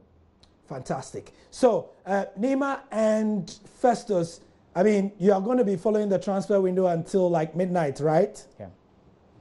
Oh, absolutely. Absolutely. Yeah. So we are going to do our own countdown here, wrap everything up. So you guys stay with us, or probably, you know, get some coffee or whatever you're going to have. George, what are we having here? Yeah, what are we having? Some water. Water is fine. Water, you put me on the spot. Well, we'll have something. I know. Water is fine. So you guys just stay with us. We'll call you back. Frappuccino. What? Frappuccino. Pasta, whatever. Frappuccino. Wait. Sure. Okay, so stay with us. And then we do some more updates. George, we understand that there's some update from Leicester. Update from Leicester. So, yeah. Claude Puel, the coach of Leicester City, confirms that Mahrez would stay at Leicester. Nothing is going to be happening to him. No suitor then. His love story with Leicester would have to continue. We're hearing, Gary, as well about Lazar Markovic. Yes, Lazar Markovic. He's not had a good time at Liverpool, has he? He will be leaving to get some playing time in Belgium. He's going to Anderlecht. So, time for the analysis, and we start taking stock of all that has gone on. Don't forget that the transfer window in Germany ended about 6 hours ago at 5 p.m. In the UK, it's now shutting. In Ukraine, it's only 1 day old. So there we go, with a quick review of all that we've seen, Gary. Let's take a cool look then, right from the top, in terms of what we saw on deadline day. But may you be warned that a couple of moves that went through before we got to shut the window might come out after this, so we might be giving you some updates as we go through, like Gary moving in to join Festus. If that went through, we'll tell you. We'll tell you about that, won't we? So, Gary, shall we go then? Of course, Chelsea's acquisition of Brazilian versatile left back Emerson Palmieri, and of course, Festus was really looking over this. That's the AS Roma man. A bit of the deals that went through Italy, moving into Chelsea. Very excited about that. There was no Edin Dzeko, and as Festus has told us, it was all political. It was political indeed. Nima, we'll come to you to talk about what kind of player Chelsea fans should expect. 3 club deals of the winter have been completed as Aubameyang joined Arsenal for just about 63.5 million, like Festus told us, from Germany. One of them was Michy Batshuayi moving to Borussia Dortmund, and then the other being that Chelsea replacing Michy with Olivier Giroud. Strikers have been scarce, but this window has seen forwards moving. Obviously, Leicester's Riyad Mahrez would stay with them as the coach, Claude Puel, confirmed that for us. But we know his very close friend, played together at Leicester, Islam Slimani, is moving on to Newcastle. What will happen there is one that we're looking forward to as we get through this. More coming your way then in terms of the analysis. And of course, Ndiaye has moved into Stoke City as well from Galatasaray. That's good news for him, isn't it? More of the news coming in. We confirmed for you as well, Pierre-Emerick Aubameyang is now an Arsenal player. What kind of attack will they have? Analysis coming your way. Isaac's success, you said, is that having so much success, he didn't move in the end unless we hear something out of that. Then we spoke about Roma in negotiations with Manchester United to try and sign Daley Blind. That is also one we have to find out if it went through. Right, so let's change tack right now. Something different. In Liverpool, Virgil van Dijk. You want to have a crack at it, Kosi? Talk about him and how he fared at Liverpool quickly as the slides go on. I mean, obviously, Van Dijk, we had a very massive conversation about him coming in for a massive £75 million. World record for a defender. I had my doubts about Van Dijk. He's an absolutely wonderful defender. He does his job when he has to. I don't think he's worth 75 million because he's not world class yet. And that was very evident in the game against West Bromwich Albion. I mean, he was all over the place. And aside the fact that Jurgen Klopp's tactics would probably expose every defender across the world, Virgil van Dijk is not world class yet. He's not your typical Fabio Cannavaro yet. He's not your typical Paolo Maldini yet. He still has a lot of work to do to get there. He's still only turning 27. So we are looking forward to Virgil van Dijk absolutely exerting himself in that Liverpool team. It is left for us to see how Jurgen Klopp manages him and turns him into a world beater. And we are still anticipating as we go along. Right. So, Raymond, you take Alexis Sanchez, one of the big ones coming in for Arsenal. Without doubt, a fantastic addition to the Manchester United setup. He has a lot of goals in him. He has the experience. He has the big game temperament. I believe that his inclusion in this Man United team gives them that fear factor. He gives them a lot of options. He can play on the right. He can play on the left. He can play through the middle. And he can play as a striker. He can play as the lone striker on top. So I believe that for him, joining Manchester City, Manchester United will bring a lot of good things to Manchester United. Because you look at this player, he has single-handedly won games for us now, not once, not twice, consistently. Well, we have to talk about Konstantinos, another player who definitely moved into Arsenal. Good for that. Well, it's an unknown quantity. I mean, a very largely unknown quantity. And we've seen Arsene Wenger do that a lot of times. Yes. I mean, he brought in a Japanese player who we've not seen anything of so far. We've not seen anything of so far. He brought in the likes of Rob Holding from the Championship. So Wenger is known to bring in unknown players. He's a player that fairly what you expect from him. Yeah, because I mean, he came a week after he was on the bench. Okay. So I mean, obviously, so you expect the unknown from him. He knows something we don't know. Fair to say. But this player we are looking at on the screen is not an unknown. He's not unknown. Henry Mkhitaryan. Mkhitaryan is a fantastic player. We all saw the real Mkhitaryan when he was at Dortmund before he joined Manchester United. I believe that he struggled at Manchester United simply because he had to combine offensive duties with defensive duties. That hasn't been his style. He's a flexible number 10. He likes to spray balls away around the park. And I believe that joining Arsenal will be a good addition. Arsenal already have lost Santi Cazorla and they need a pass master in that team. They need a player who can string passes from left to right. And with the acquisition of Aubameyang, Mkhitaryan certainly is the software to Aubameyang's delivery in that team. So I believe a fantastic addition to this Arsenal setup. And we are going to see the real Mkhitaryan at Arsenal because he seems to fit into that Arsenal philosophy. He understands that possession-based football. That is what he's built for. And I believe that he will do well at Arsenal. Still on the transfer countdown show, if you're listening to us on Joy 99.7 FM, window has shut. We're just giving you a little reminder of what we've seen. And you know what? I'm George Adler Jr. I'm Gary Al Smith. We have Raymond Yamado and Delalom Kosifiaka. Right. Gary, in Spain, it's a lot's been happening. We know Barcelona have been buying as much. Real Madrid have been doing exactly the opposite. No buys, still with problems. A lot of players went out. Yep. So coming in was Yerry Mina from Palmeiras. He came for 11.80 million. So far, what's been the verdict, guys? I mean, for me, he's an absolutely wonderful defender. We've seen what he can do for Colombia. Absolutely wonderful guy. The Barcelona fans turned up to his unveiling even more than they did for Coutinho. Which I mean, it says a lot. I mean, my very good friend Gaddafi, who I want to say a good evening to, who is watching us right now, is a very big fan of this defender. Don Gaddafi. Don Gaddafi. I mean, he's bringing big things. He thinks this guy and Umtiti in the center of that Barcelona defense would ensure that Barcelona don't concede anything more than 10 goals a season. I don't know how realistic that is, but he has so much trust in this guy. I've watched a few of his videos and he's going to be phenomenal for Barcelona. Right. Speaking of trust, though. Quick one just went away. Hello, yeah. Antonio Costa. Diego Costa. Diego Costa. We don't need to hear about Diego Costa. Diego Costa, and we're just going quickly. Diego Costa, yeah, we saw Diego Costa there. And guess what? Ashraf Hakimi. Real Madrid. So Diego Costa, Diego Costa, goes back home like Andre Ayew has gone back home, and I believe that is a fantastic addition. You look at Diego Costa for Atletico Madrid, he was the player who fit in when Falcao left the team. He knows this team very well. He knows the coach. The manager knows what he's capable of doing.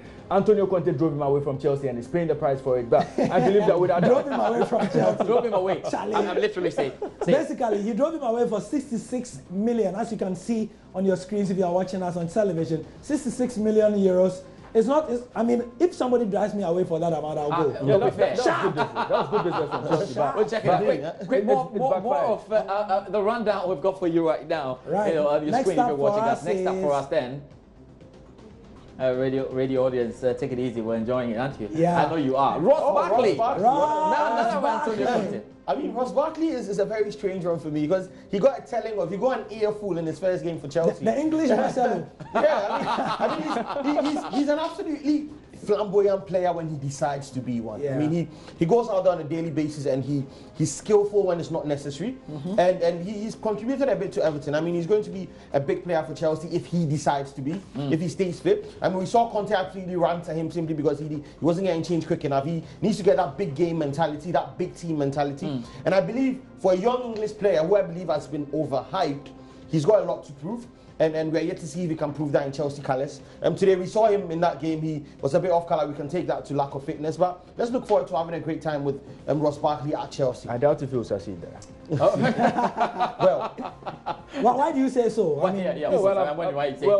He's been one of those players. You know, they choke on the big stage. Yeah. There's a lot of noise about them, but when it gets to the crunch, where they have to deliver, they just go off. So I don't see him being that player. He's moved from Everton because he wants a new challenge, but I don't see him coming out as that big player, that world-class player that everybody spoke about when he started. He was once upon a time compared to the likes of Wayne Rooney, but I believe this is actually going to be one of the English hypes around their players. Right, winter transfer out of Chelsea was Ike Ugbo.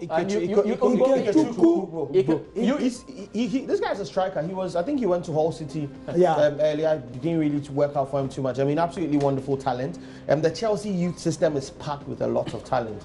I mean, I've watched him. I've watched the likes of Dujon Sterling. I've watched the likes of Tammy Abraham when they were in that youth setup. Absolutely wonderful player. I don't think he's going to make it at Chelsea. He's going to go on perennial loans and end up being he's now gone to MK Dons now. Of course, we've got and then we've got Clark Salter. One of my favorite Chelsea youth players. I don't know why he's still not made it. He plays in the back line. He can play as a centre back. Can play on both as a right back and a left back. I'm still wondering why Jake Clark-Salter didn't make it. He made one appearance last season as a substitute.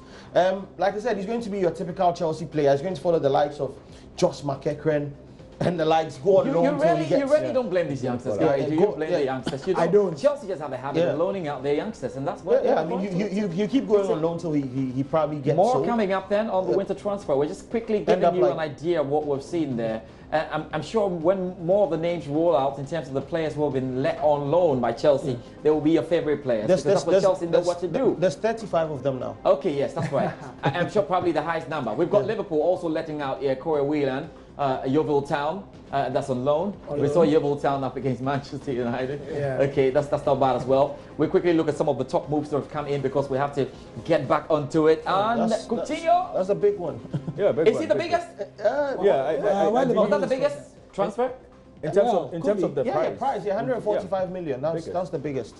But he deserved it.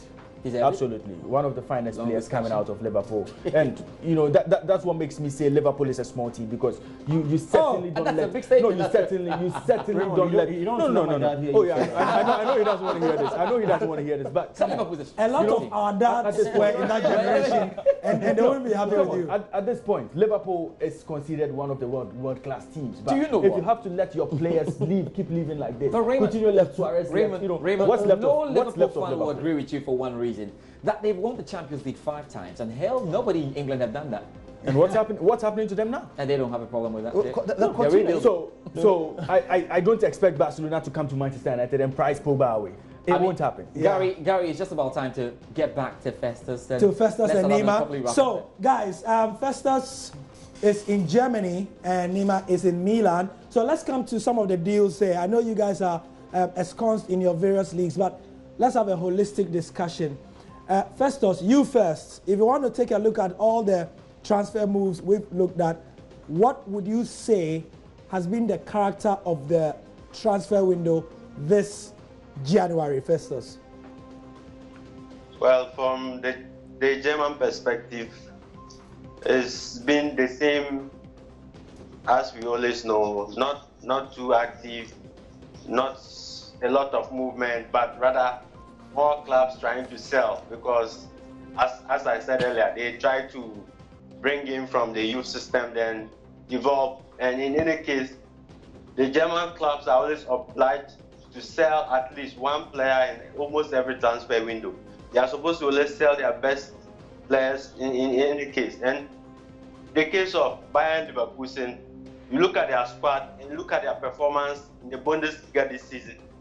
They are in the top 4, and you look at a player like Leon Bailey, and you realize that he might not last in the summer transfer window because there are clubs who are going to circle around to get him. So that is the way it is for Germany. And for Dortmund, it's not surprising. They've been a selling club over the years. They've sold a lot of players. And even this window alone, they've already gotten out 3.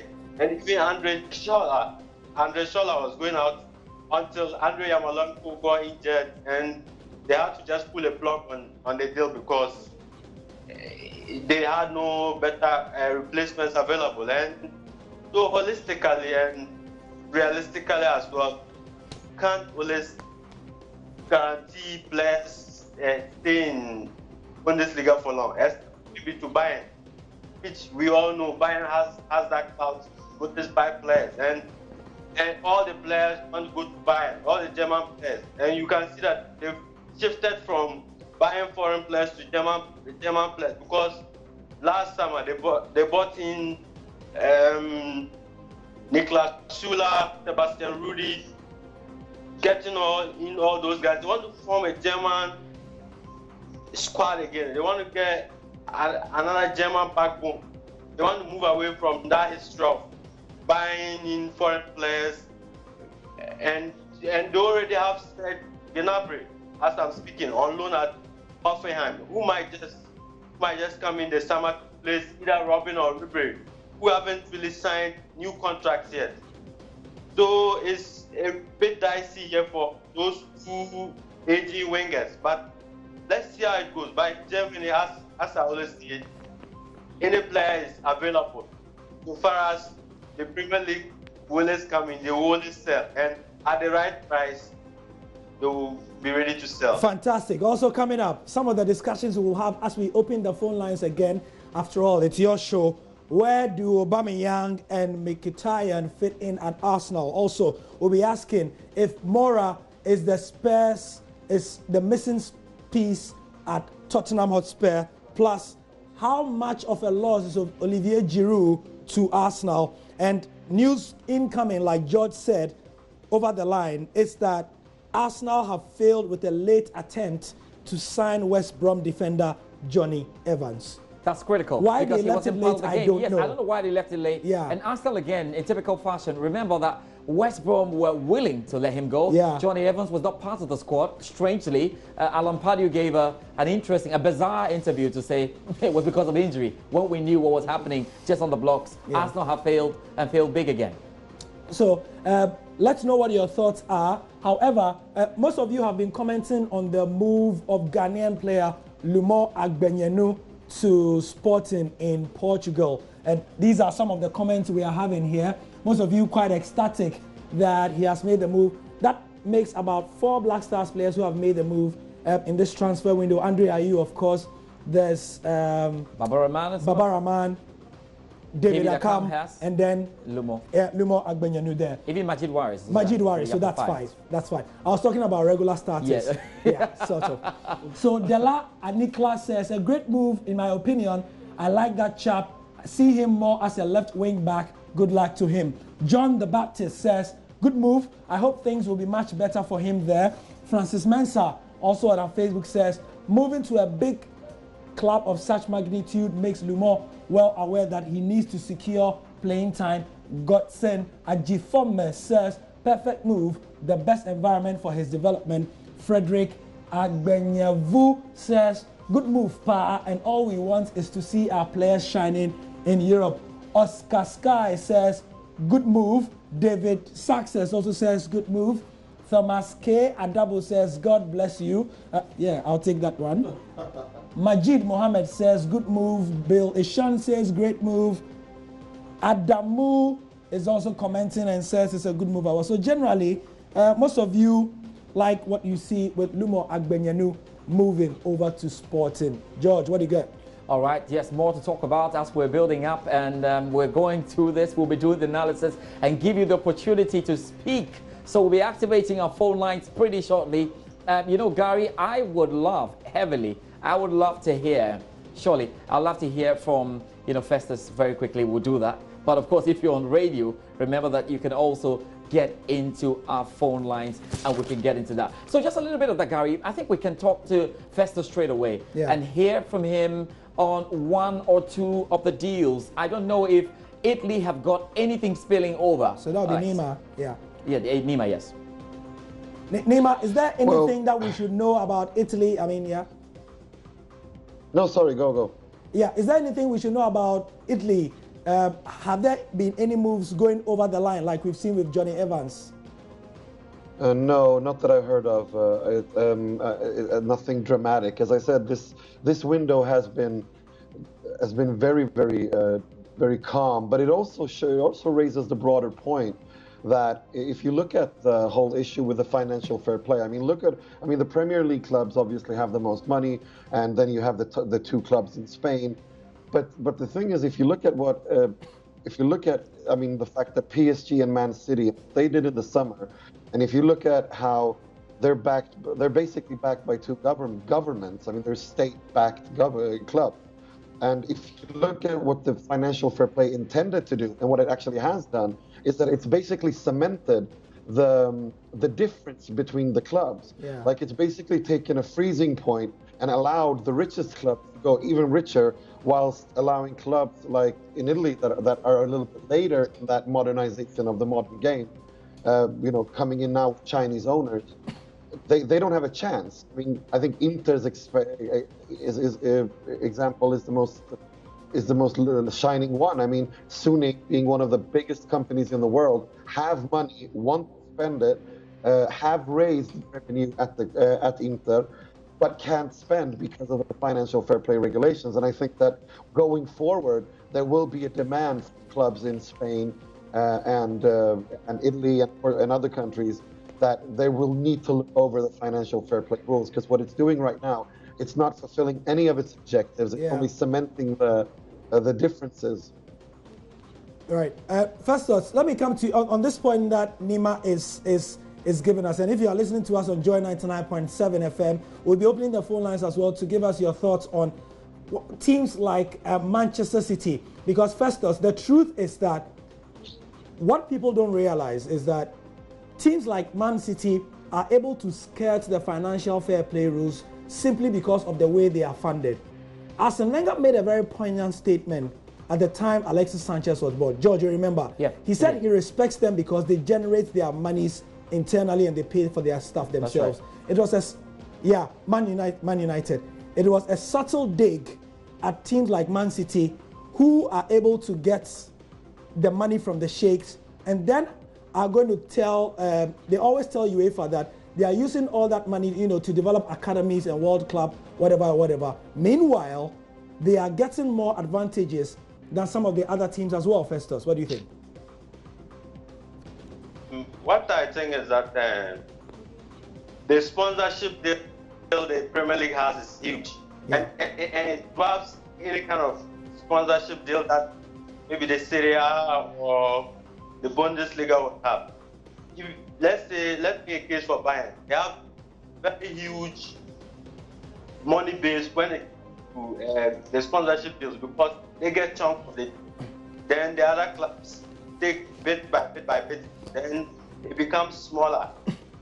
And for Serie A, what I know also is that clubs find it difficult to get sponsors available. And the sponsorship deal alone for a Premier League club that can make almost 150 to 200 million from a sponsorship deal is enough for them to make big transfers. And what you also know is that Premier League clubs try to amortize deals in a way that they spread it throughout the length of their contract, and that's what Man City have done, so that they can go around the situation. And also, their owners are ready to spend, so they find ways on the routes in the fact that they give their team sponsorship deals through dubious means. But I think UEFA has to stamp their authority on this, because it's becoming a serious problem for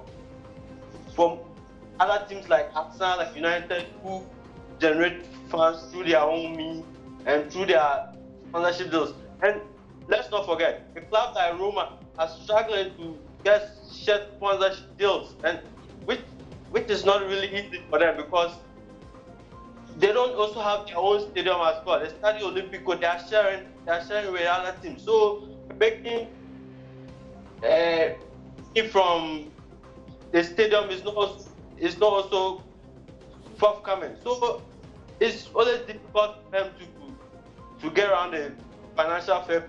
Because I even heard the rumor general talking about the fact that Abuna is ready to spend into the club, but FIFA is adamant that they have to make money from their own proceeds before they can really buy any players. So it's really difficult for those clubs because they're not getting any deals from commercials or from your match day revenue and league sponsorship deals. So it's really difficult for them. But for England, they have everything going for them. They have United having a lot of sponsorship deals every day. They keep announcing new sponsorship. Roma just can't even get a shirt sponsorship. So I know. So it's for most of the clubs. Festus, thank you very much. I mean, I know what you mean. At Old Trafford, George, and I'm sure you've seen. So many sponsorship deals. There was what? A cream cracker sponsor for Manchester United. Noodles. Indomie. And you know that the noodle sponsor, they have a noodle sponsor for Manchester United in Nigeria only. Yes. And then they have one for only South Africa only. And then only one for Southeast Asia. And only one for India only. Charlie. The English teams are getting sleeve sponsors. Gary, I've got some updates right now, and quickly, let's do some updates, guys. Let's do this right now. And I have to talk about some Ghanaian moves that have gone through, and we told you they will go through. Well, midfielder Aziz Tete has completed his move to Russian side Dinamo Moscow from Polish side Lech Poznan. Now, these are the ones that you have to pay attention to. We've told you about Didier Ayew. We also know that French League R side Bordeaux have actually pulled out the deal to sign striker Richmond Boachie-Yadom. Oliver Arthur was so busy, throughout the day there. But of course, they have pulled out because he sustained a serious injury at Red Star Belgrade's training match. That's one that has not really worked out for him. We know that Ebenezer Ofori has signed a one-year loan deal with MLS New York City FC from German Bundesliga side Stuttgart. That's an interesting one there. Now we know as well, Ghanaian midfielder Abdul Aziz Tete has passed the medical at Russian giants Dinamo Moscow ahead of his proposed move to Lech. So we're looking at these ones. At least we know that Ebenezer Ofori has moved to an MLS side. And what's worrying again, Richmond Boachie-Yadom, he hits a vein of form. Gary, he hit vein of form actually. And we expected him to see something happening out there. But it didn't work out again because of an injury he picked up there. That's really sad, isn't it? Yeah, very, very sad. And we know that Oliver Arthur was working on this one because this was the time for Boachie-Yadom to be able to make that step up. Unfortunately, it didn't work out for him. I mean, it has implications for his career with the Black Stars as well because many people felt that he could, take it to a major European country. I recall last year, at the end of last year when I put on Facebook that who would you nominate as one of the best players from Ghana this year? And others, there was an argument, people saying that, well, Boachie-Yadom scored in a backwater league, and so can he do it in a major league, a top 5 league in Holland, Portugal, Spain, England, Germany, or France? Yeah, so that's why he wants to show himself. Okay, so let's quickly go through this right now, and we can go through very quickly. I'll just try to get you guys into it and go through to the quick updates on what we've got. It's just going to be rolling right now on your screen, so we can go through very, very quickly. And then we've got it, Barcelona, and we know the story. We know the story so well. So back to Mascherano leaving Barcelona. After all that he's done for them, they need to go up there and replace them. They did quite a lot, of course. Barcelona will be looking forward to that. And he went out there, moving into China. You have to go and get some money, don't you? You have to get some money if you can. Arda Turan as well, one man who led Barcelona a lot of business. We told you Barcelona have been, of course, buying and selling. We've also got Munir leaving Barcelona to Alaves. He's just on loan. We'll see him playing. In La Liga. They've not been bad, Alaves, this season. season. Alvaro Morata then leaving Real Madrid to Chelsea. You saw that already happen. We know Danilo leaving Real Madrid. They didn't buy, but they allowed some players to go out, quite a lot. James Rodriguez of Bayern Munich, I mean, moving from Real Madrid there. Look at the other moves in Real Madrid. You talk about the out again. Of course, Mariano Diaz moved out of the club. So many players, and you can see them as we line them up. Real Madrid also allowed Diego Llorente to go to Real Sociedad. So not replacing all of this. Now, here you go, another one. Boogie also had to leave, and he's in Alaves right now. So Fabio Contral, Sporting, they have all their players out there. Pepe, of course. We don't have to go to Besiktas, Chelsea. Chelsea, I allowed Diego Costa to come to Atletico Madrid. This is just the one for you in Spain, so you can put that down. Gary, just about time now. So those were the the Spanish moves we have looked at. We didn't have a lot of discussion on Spain, obviously, because not a lot went on in the Spanish transfer window, did it? So we'll be taking more of your comments on our Facebook page. Also, let's know what you think on Twitter. The hashtag is Joy Deadline Day. So we wrap up with our guys on Skype. You have been magnificent, guys. Thank you very much, Festus and Nima, for giving us updates from Germany and from Italy. Ciao and arrivederci. Ciao. I was suspecting that anyway, but yeah, I think the response was good. Yeah. These are the days. Macaroni is the way he wants to buy this out. Oh, we could do it for Gattuso. Gattuso. Obviously. All right. So let's do this. Let's do this quickly. Of course, we'll have to get here now. When we sit down, we know we're going to be talking a little bit. And Gary, we have to clearly get into it and talk about our fans, those lovely listening to the show. Time to call us. Let's hear from you. 0302-211-691. If there's anything you think we have missed on this special edition of the Transfer Countdown, let us know. Trust us. We will get you the requisite guys. The information on that. Yeah. Maybe a family member moved and we've not been able to capture that. If we need to call somebody who knows something about it, we are going to call the person on Skype and let you know what went down with it as well. So that's it. So maybe whilst we wait, 211-691. Yeah. Whilst we wait, let me get in here, guys. You're looking really good. Yeah. You've not been told, and sometimes you have been told too. We just have a few minutes to end the show, so it's good. I tell you, I'll others time.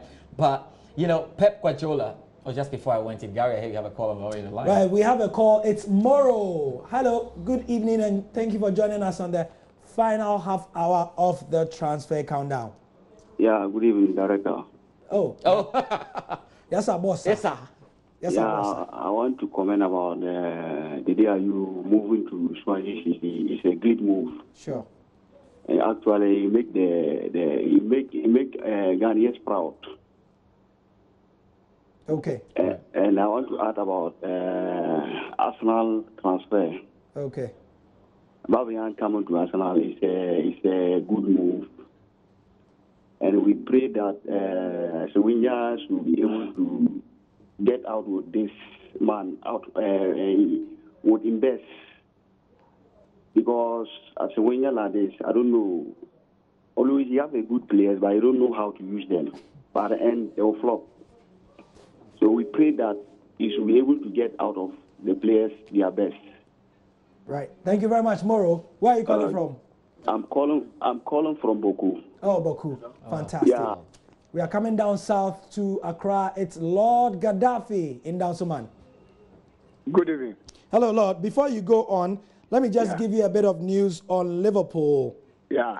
So the loan moves that have been confirmed tonight from Liverpool. I know you're a Liverpool fan, right? Yeah.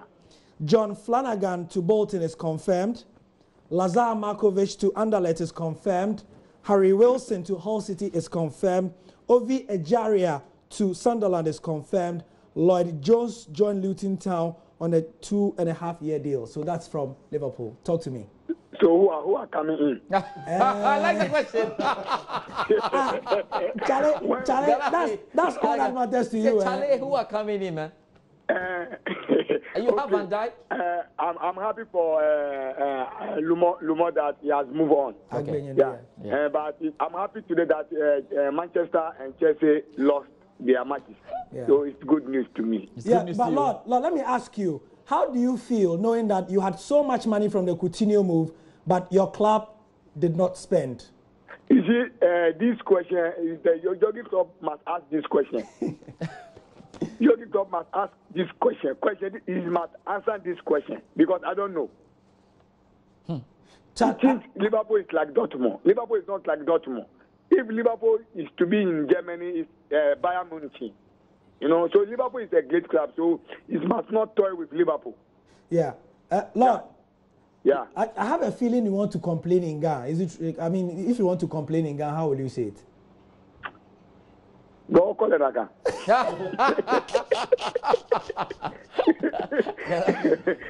Thank you very much. Yeah. Tell him something. Yeah. You see, the complaint is coming. Yeah, the English, the emotional aspect of what he's saying. Thank you, Lord. Prince from Winneba, from Boku to Dansoman to Winneba. Prince? Yeah, good evening. Yes, good evening. Thank you for joining us. Yeah, I'm really grateful to join the show. Really tough show, and then great to keep us updated for the summer transfer too. Okay. Yeah.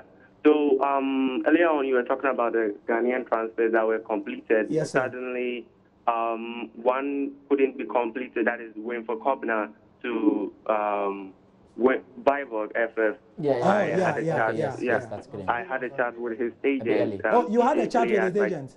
Yeah, TJ Player Advice, and then he told me the club was worried about the player adaptation, and then also the transfer fee that was 75,000 euros, and then the club was worried about that. But they think the player was brilliant, but that is the problem they had. And also, I would like to comment on the business Chelsea is making. Yes, they're really making good business in this transfer with good bargains, Barkley, Emerson, and then Giroud.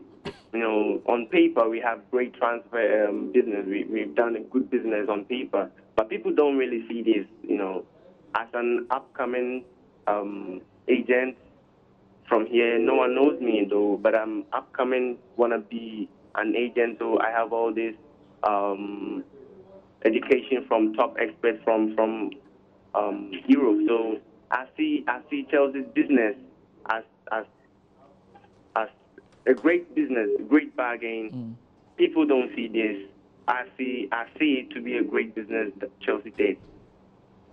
Okay. All right. Thank you very much. That's a good one. And that's why we need your calls. You know, he's just given us perspective to that Winfred Kobner move. Because what we heard 2 days ago was that the player had failed the medical on health reasons. This morning, House of Oaks PRO was on Asempa FM saying that that is not true. And now we have somebody who has spoken directly to the agent telling us via phone. Issues about adaptation and... Robert from Takrade. Hello, Robert. Good evening. Hi, good evening. Thank you for your patience. You're welcome. Let me talk about the DIU. Sure, please. Okay. I don't see anything wrong with that.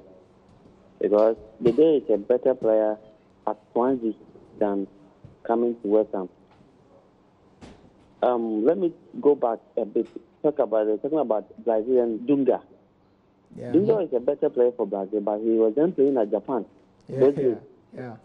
He was playing at Japan. Nobody knows, but you're always in the Brazilian team. That is what you want, because you want to see the day playing more than. Let me talk about my team, Arsenal. Vega has done well, but I thought he's going to bring in at least one defender, because looking at even yesterday's match, we lost from our defense. From the defense? He's supposed to bring in at least one defender. I know John Evans did collapse. Luis didn't go to, but he was chasing Costas Manuel from Roma. Yeah. I don't know that one went to or so if you can check it for me. Yeah. But all the team he has done well. He needs to improve the team, and then I wish him well. Maybe at the end of the season, he will leave the team for somebody to come and continue. He has done well. 21 years is okay for him. We'll be happy for him at least. He has done well. All right. Lucky. Thank you. Yes, thank you very much. From Dansoman to, what did we just speak from? To Takrade to Lucky from Ashoman. Good evening. Good evening. Hi, thank you for calling us. Hello, Lucky. Yes, hello. Yes, thank you for your time. Talk to me. I want to talk about my team. You want to talk about? Yes. Please go ahead. All right. My team, Man City, now is the best. Your team, Man City, is now we have complete defense now. I see. So what we want next season is like we want Aguero to just finish the season good for us and then go. You want Aguero to leave? Finish the season good and go. You want Aguero to leave? Oh, well, unfortunately, we lost him. Why would you want Aguero to leave? Anyway, George, next caller is yours. He says finish the season good and leave. And so, yeah, hey, you got wicked. The next caller is yours, George. Some botchet meant to be. Anyway, Sahar is calling us from Tamale. Sahar, how are you doing? I'm good. What about you? Is this Louis Sahar? This is Tamale Sahar. Tamale Sahar. Yeah, man. Yeah, man. Thank you very much for joining us. Thank you so much, guys, for that wonderful job there. I really appreciate your time, and then I've been staying glued to JoyNews for quite a long time now. That's right. Gary, and then Junior, you guys are doing very well. Okay. But I would want to comment about Chelsea's transfer policy. I think losing out Charlie Musonda, a very promising youngster, who has got a bit of experience than Hudson Odoi. And if you can quite remember, the game against Newcastle United, he came in as a substitute, and then against Bournemouth again, he came as a substitute. So I was wondering why should we let Charlie Musonda go, and then you start using Odoi, who just 17 years old. I think Antonio Conte or the Chelsea body, they don't really know what they are doing. But I think Charlie Musonda should have stayed. Before you go, let me answer that question straight. Any Chelsea fan who watches the youth teams knows that Hudson Odoi, his stats are amazing. And actually, Chelsea fans have been calling, especially in this December, when there's been so many matches, a lot of people have been calling for him because his stats game by game. Just trust me and go onto Google and check his stats. For a 17-year-old, he's absolutely phenomenal. He's absolutely phenomenal. So probably that's why. But Gary, I share. I don't begrudge that he's not talented. But then Charlie Musonda has seen it a bit has proven because himself, he has gone on loan to Real Betis, and we can see how. Due to injuries, he couldn't perform very well, but he's got a very, very excellent talent. But just look at Celtic, his debut game, he played very, very well, and he exhibited what he could have exhibited in Chelsea. And so I still don't buy into that. Thank you so much for the opportunity. Yeah, thank you. George? Yeah, Nana Kwame is on the line, calling us from Achimota. Nana Kwame, you may...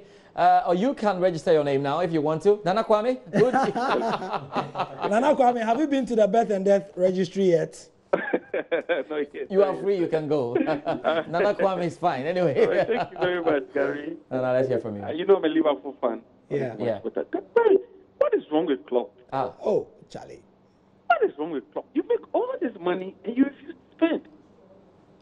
Nana Kwame, are you sure it's Klopp or it's FSG? I think it's Klopp. Because you see, as a coach, if you give the desire, if you give your vision, if you give the direction you want to go, from day one, he made everybody know that Van Dijk was his target. And the question for him, you buy Van Dijk at 75 million, even Aubameyang was sold at something million. Hey! It's the climax of the whole argument. You don't buy Van Dijk at that price when Aubameyang is going at something million. When I think about it, I just can't think far. Oh. I will give it to God. I mean, it's not been a bad transfer so far. You see how it goes. Right. You see how it goes. Right. So thank you very much. Mark, calling us from Tema. How are you doing, Mark? I'm fine.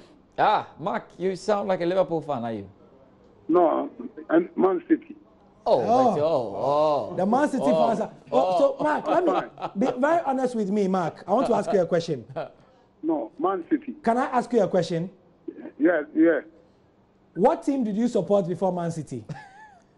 I started supporting Man City way back 12 years ago. Oh, really? Wow. Oh, Yeah. You lived there in the UK, did you? You're a big man. Wow, you're a big man. I'm a Man City. No, I'm in Tema. Oh, okay. But you're a Man City fan, no problem. Yeah. Let's hear from you. I just want to know the number of players that we registered for the transfer.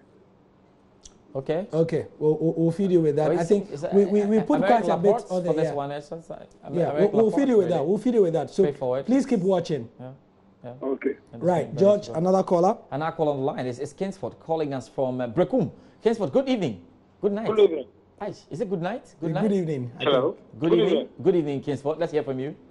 Yeah, please, I wanted to find out whether the deal between Arsenal and David Luiz, was it true or it wasn't true? Rumors. I mean, and even that rumor was not cemented that David Luiz was going ahead to Arsenal. Yeah. I have a number of Arsenal fans tell me about it.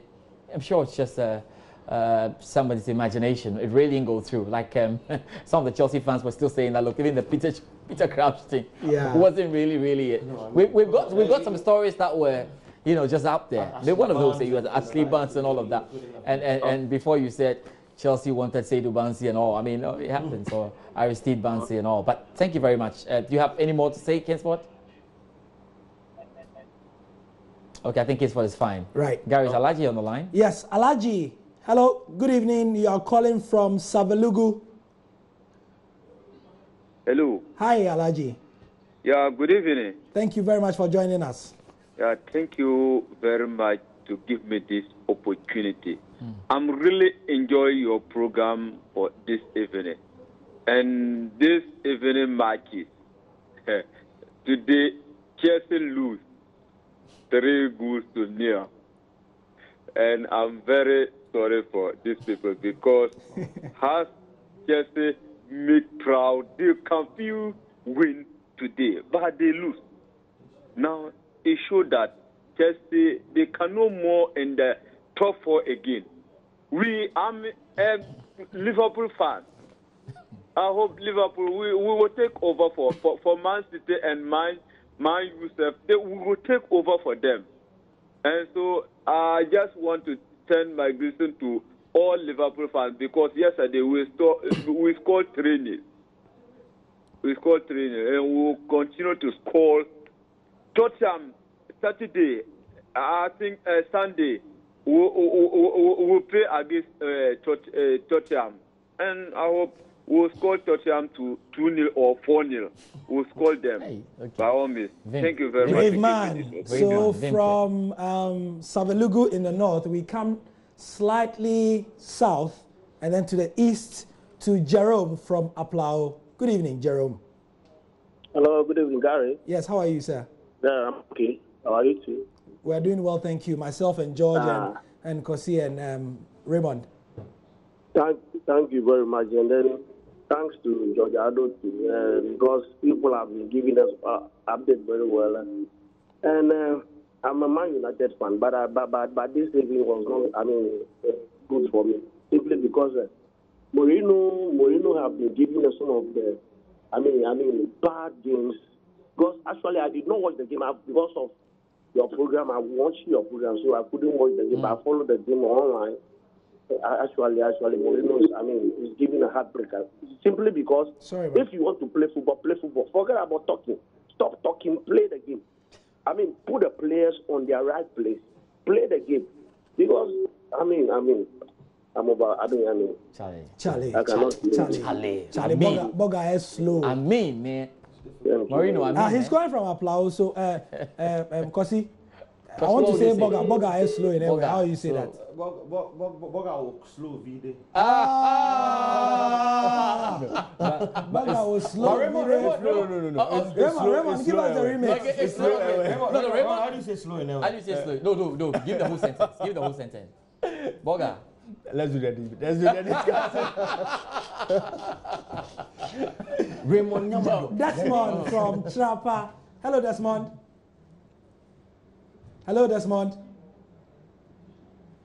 Hello. Okay, I think we lost Desmond, but we do have Samuel on the line. Good evening, Samuel, and thank you for calling us from Takrady.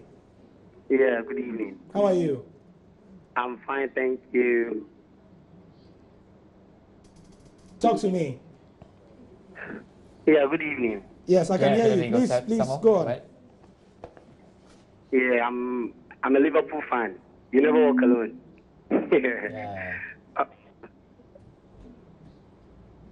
Yeah. What I'm trying to say is I'm really disappointed in the selling of Daniel Sturridge. You know, Klopp really needs to speed up his game, you know. Another thing is, what do you call it, Virgil van Dijk. We need to buy another defender to support him. For me, if I were the coach, I would rather put Joe Matip. I'll put him at 6th position. He's very good in offensive, but very bad when it comes to defensive play. So I'll push him there and find a defensive player to attach with Van Dijk to be very compatible. As for the 2 and 3, that's the left and the right flank defensive, we are okay. We have them in abundance. Now you go in for a clinical finisher, and I think Liverpool is on set. We'll be on point for caps, you know, for caps, not just a cap. We'll be in for the FA Cup, the Carling Cup, the Premiership, and the Champions League. I tell you, look at yesterday's match. He made the most complete passes. That Joe Matip, the most complete passes since the Premiership as a Liverpool player. 161 complete passes, which is very, very impressive.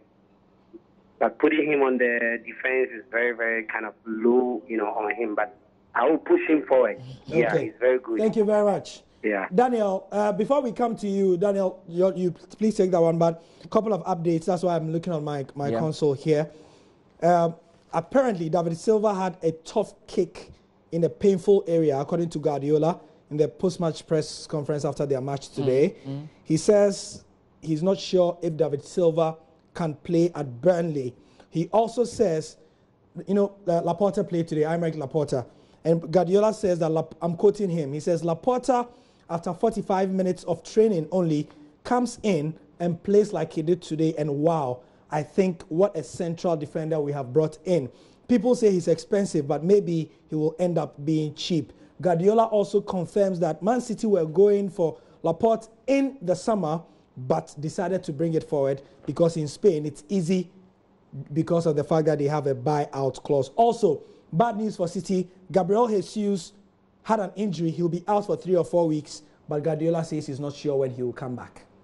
Huge worries for the Manchester City. So final caller happens to be from the Addo family, Daniel Addo. And you are aware, Addos have helped Ghana so much that we have an Addo who is the president at the moment. Daniel, so let's hear from you.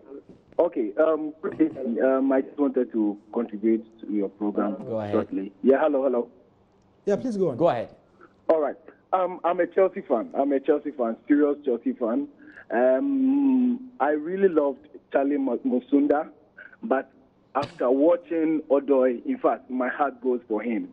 Seriously. And then also, my heart also goes to Antonio Conte. In fact, at least before him, Chelsea used to be known as we play as a good basketball team, but now we can see that at least we play Arsenal and then we can handle ball very well. And in fact, I'm all for Antonio Conte. And look, see, please, I don't know what you have to tell Bakayoko, but please. In fact, that guy, if I get a gun, I will fire him. Why? Useless like that. With that guy, Rudiger. Hey! All right, thank you very much. Daniel, thank you very much. That's it for our phone session, I have to say. Thank you very much. Obviously, Gary, time to engage our panelists just to pick up what they do. Gary will be joining me later when we do our roundup. If you're listening to us on radio, you're just joining us. You're are live on our Transfer Countdown show. We are close to some 8 minutes to the end of the show. It's been great. I just wonder how 3 hours could fly so fast and away. There's been so much activity here. It's a January transfer window that turned out to be a summer transfer window in disguise. Guys, let's quickly look at these few things and let's go through. Let me start with you, Raymond. Let's now look at how Olivier Giroud can fit in this Chelsea team and make it work out. I look at this move as a good step to get the best out of Morata, because I have said consistently that Morata is a player who loves to play as a second striker. So if you look at his performances at Juventus, he was fantastic because he was playing behind Carlos Tevez. He was fantastic because he was playing behind a certain Mario Mandzukic or Pablo Dybala. This brings out the best in Morata. Again, at Real Madrid, Ronaldo was the main man. Transitioning from being a second striker to the main man, the pivot, the focal point of attack for Chelsea has been a problem for Morata. That is why we haven't seen him score lots of goals. We haven't seen him be the lethargic striker that we've all known him to be. But I believe that bringing in a player like Giroud is very good with his head. He's very good when it comes to positioning himself in the box. He can play with his back towards the goal. He can hold on defenders. He can pull defenders to himself. This is what Morata needs to be able to excel. So you look at his build-up play. He can definitely play well with this, with a certain Giroud. So Giroud may not be the player who would give you 20 goals a season, but Giroud being that focal point will help us get the best out of Morata. So I believe that it's a perfect addition to this Chelsea set. I know definitely Chelsea fans will then be looking forward to what they see from him. Let's talk about Manchester City right now. Pep Guardiola is going in for defenders. Tells you he knows he must do well in the Champions League. Yeah, I mean, surely. Pep Guardiola has always been known to spend a lot of money. Even though in the year 2009, he said he would prefer to promote players from his youth team. But let's critically look at this Manchester City defense. They had Nicolas Otamendi, they had Elike Mangala, they had a Vincent Kompany who could just not stay fit. They had Benjamin Mendy who was injured. They had the likes of Kyle Walker. So he definitely needed to bolster that defense. And he went in for a wonderful player in Aymeric Laporte. He has spent in excess of £250 million just on defenders. And to show you that he's building the team very solidly with a lot of balance.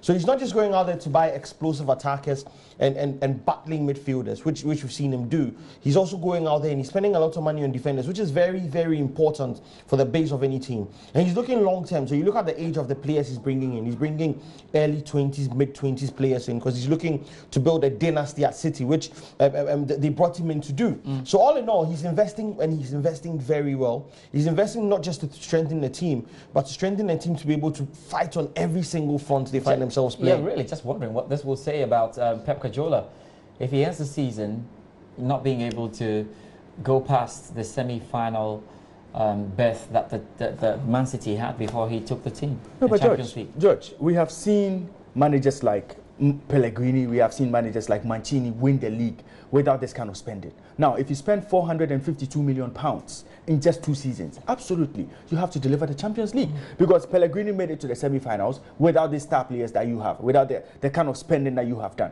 So you look at the stature of Pep Guardiola. You look at what he's been able to do at Barcelona. You look at what he's been able to do at Bayern Munich. Winning the league won't excite Man City fans because this is a trophy they have. This is a trophy they have won, spending little. So what he has to do is to win the ultimate. And especially when Pellegrini was sacked, the reason why he was sacked was that they wanted Man City to move to the next level. It was quite clear that Manchester City wanted to win the Champions League, and that's absolutely what he has to do. If he's been brought in and he spent so much money, definitely he has to deliver the Champions League trophy. That's the yardstick then for Pep Guardiola. So absolutely. Interesting times to we would say he has failed woefully if he wins the league and fails to win the Champions League. A bit harsh on Pep Guardiola, but we'll see how that goes through. Now, Arsenal, let's talk about Arsene Wenger. He's got enough Arsenal in that team.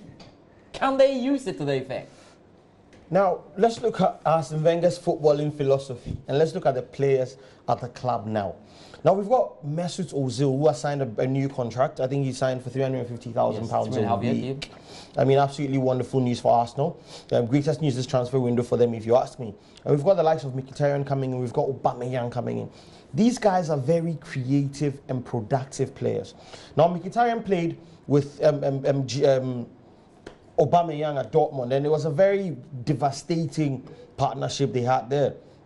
In his last season, he played. He scored 23 goals, and I think he had 26 assists, which was absolutely phenomenal for a player of his caliber.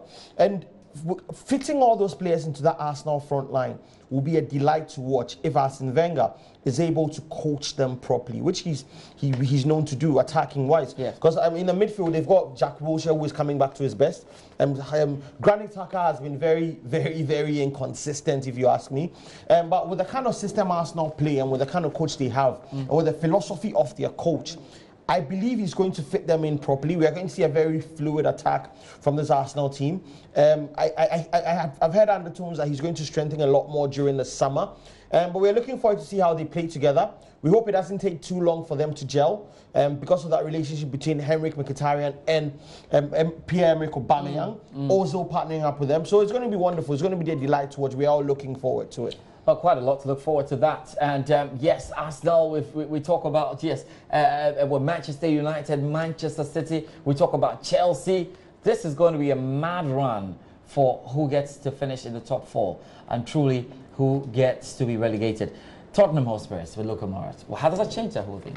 I think that right flank has been a problematic area for Tottenham Hotspurs. In the last few seasons, they have not had a player consistently feature on that flank. So Lucas Moura comes with a great ability. He has the potential. We saw a player who Sir Alex Ferguson once wanted to bring to Manchester United. From Sao Paulo, he was a fantastic player. Now, he goes to PSG, he's able to do the business, but lack of game time in recent seasons, thanks to PSG's Galactico policy, has kept him out of the team. Now, you look at Lucas Moura, what does he do well? He knows how to dribble, he knows how to deliver the final killer instinct pass right at the top end of the pitch. This is what he's good at doing. He has a lot of assists to his name, 50 assists at PSG, scored about 33 goals in the in League One. This is a fantastic record. Now, what kind of Lucas Moura are we going to see at Tottenham? Are we going to see the very consistent Lucas Moura that we saw at Sao Paulo, or we are going to see the inconsistent? You know, he has one good game and the next game is bad. So I expect him to gel, to be a transformed player under Pochettino, because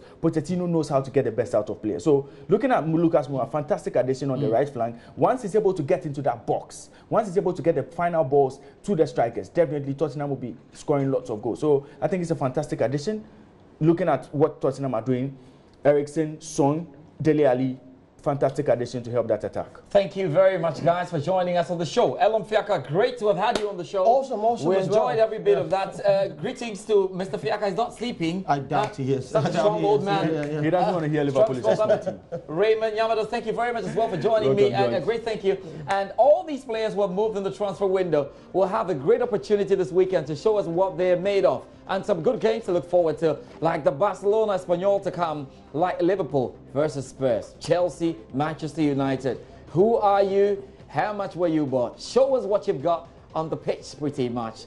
Gary is standing by. Gary. We finish off with social media. Yeah. Some of the messages and the stats. This is from Opta. Says that since joining in 2012, Olivier Giroud scored 105 goals in all competitions, 25 more than any other Arsenal player in that time. Wow, that is a start and a half. Also, Newcastle United confirmed that the deal to bring Islam Slimani to Newcastle United on loan until the end of the season was complete, and it was tweeted as well. Look at this, beautiful, isn't it? Jordan Ayew on Twitter welcomed his brother Andre. So Jordan wrote to his brother and said, welcome back, my brother. Oh. That is beautiful. And then we finish off with Mesut Ozil. After his deal was confirmed, he put a picture of himself on Twitter signing memorabilia, paraphernalia, and autographs, and said he had a busy day signing things. And here's a bit of trivia we can leave you with. Newcastle, next time they line up in the Premier League, they have a player called Islam Slimani. They have a player called Christian Achu. They have a player called Mohamed Diame. And they have a player called Jesus. Islam, Mohamed, Christian, and Jesus.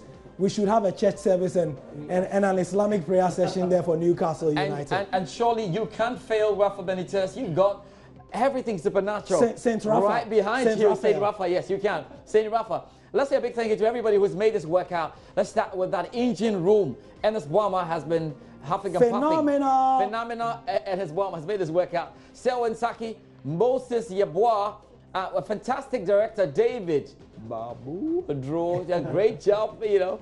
Hey, the cameraman. Our cameraman. There's Fruit. Fruity. There's Fruity. And there's a guy called Sugar. He's a Sugar. Yeah, a man who is called Sugar when he gets home. All the and all the guys who are behind the slugs and everything. Everything. Well, the whole Joy Sports team. Patricia, the Joy Sports team. Not forgetting everybody who gave us the support. Kofi Ansah, who did the magic for us. Magic for us to have it the on magic radio. For us. Nana Kwame. You can't forget Nana Kwame. Yeah, Nana Kwame. And so that we are not handed any queries or anything. We'll say, Emily, thank you very much. Abla, thank you very much. Elvis the owner of the airtime, Emily. Whoa, thank you very much. Until we come your way again. Gary, let's do this. Joy Sports editor Nathaniel Ato. Joy Sports director Sami Yonchi. Yes. Joy Sports assistant editor Redwan Santi. Yes. Baba Tando, Benedicto Wusu. Yes. I hope everybody's up. Bediako. I hope everything. Asare Bediako. Don't miss any name. It's been great. And look, Gary, we're promising we're back in the summer for some more. My name is George Addo Jr. This transfer countdown has been some countdown. I've been here with my brother, my cool daddy. What else again? My name is Gary Al Smith, and I went to Achimota School. My name is Delalong Kwasifia. Sorry about that. Forget the Presec boys. Sorry about that. And I have to say this. And you have a Santa Claus in here. Presec rules. So let's say bye-bye to you on Joy 99.7 FM. Thank you very much. We'll meet next year. Well, next summer. Something like that. Bye-bye. Next year.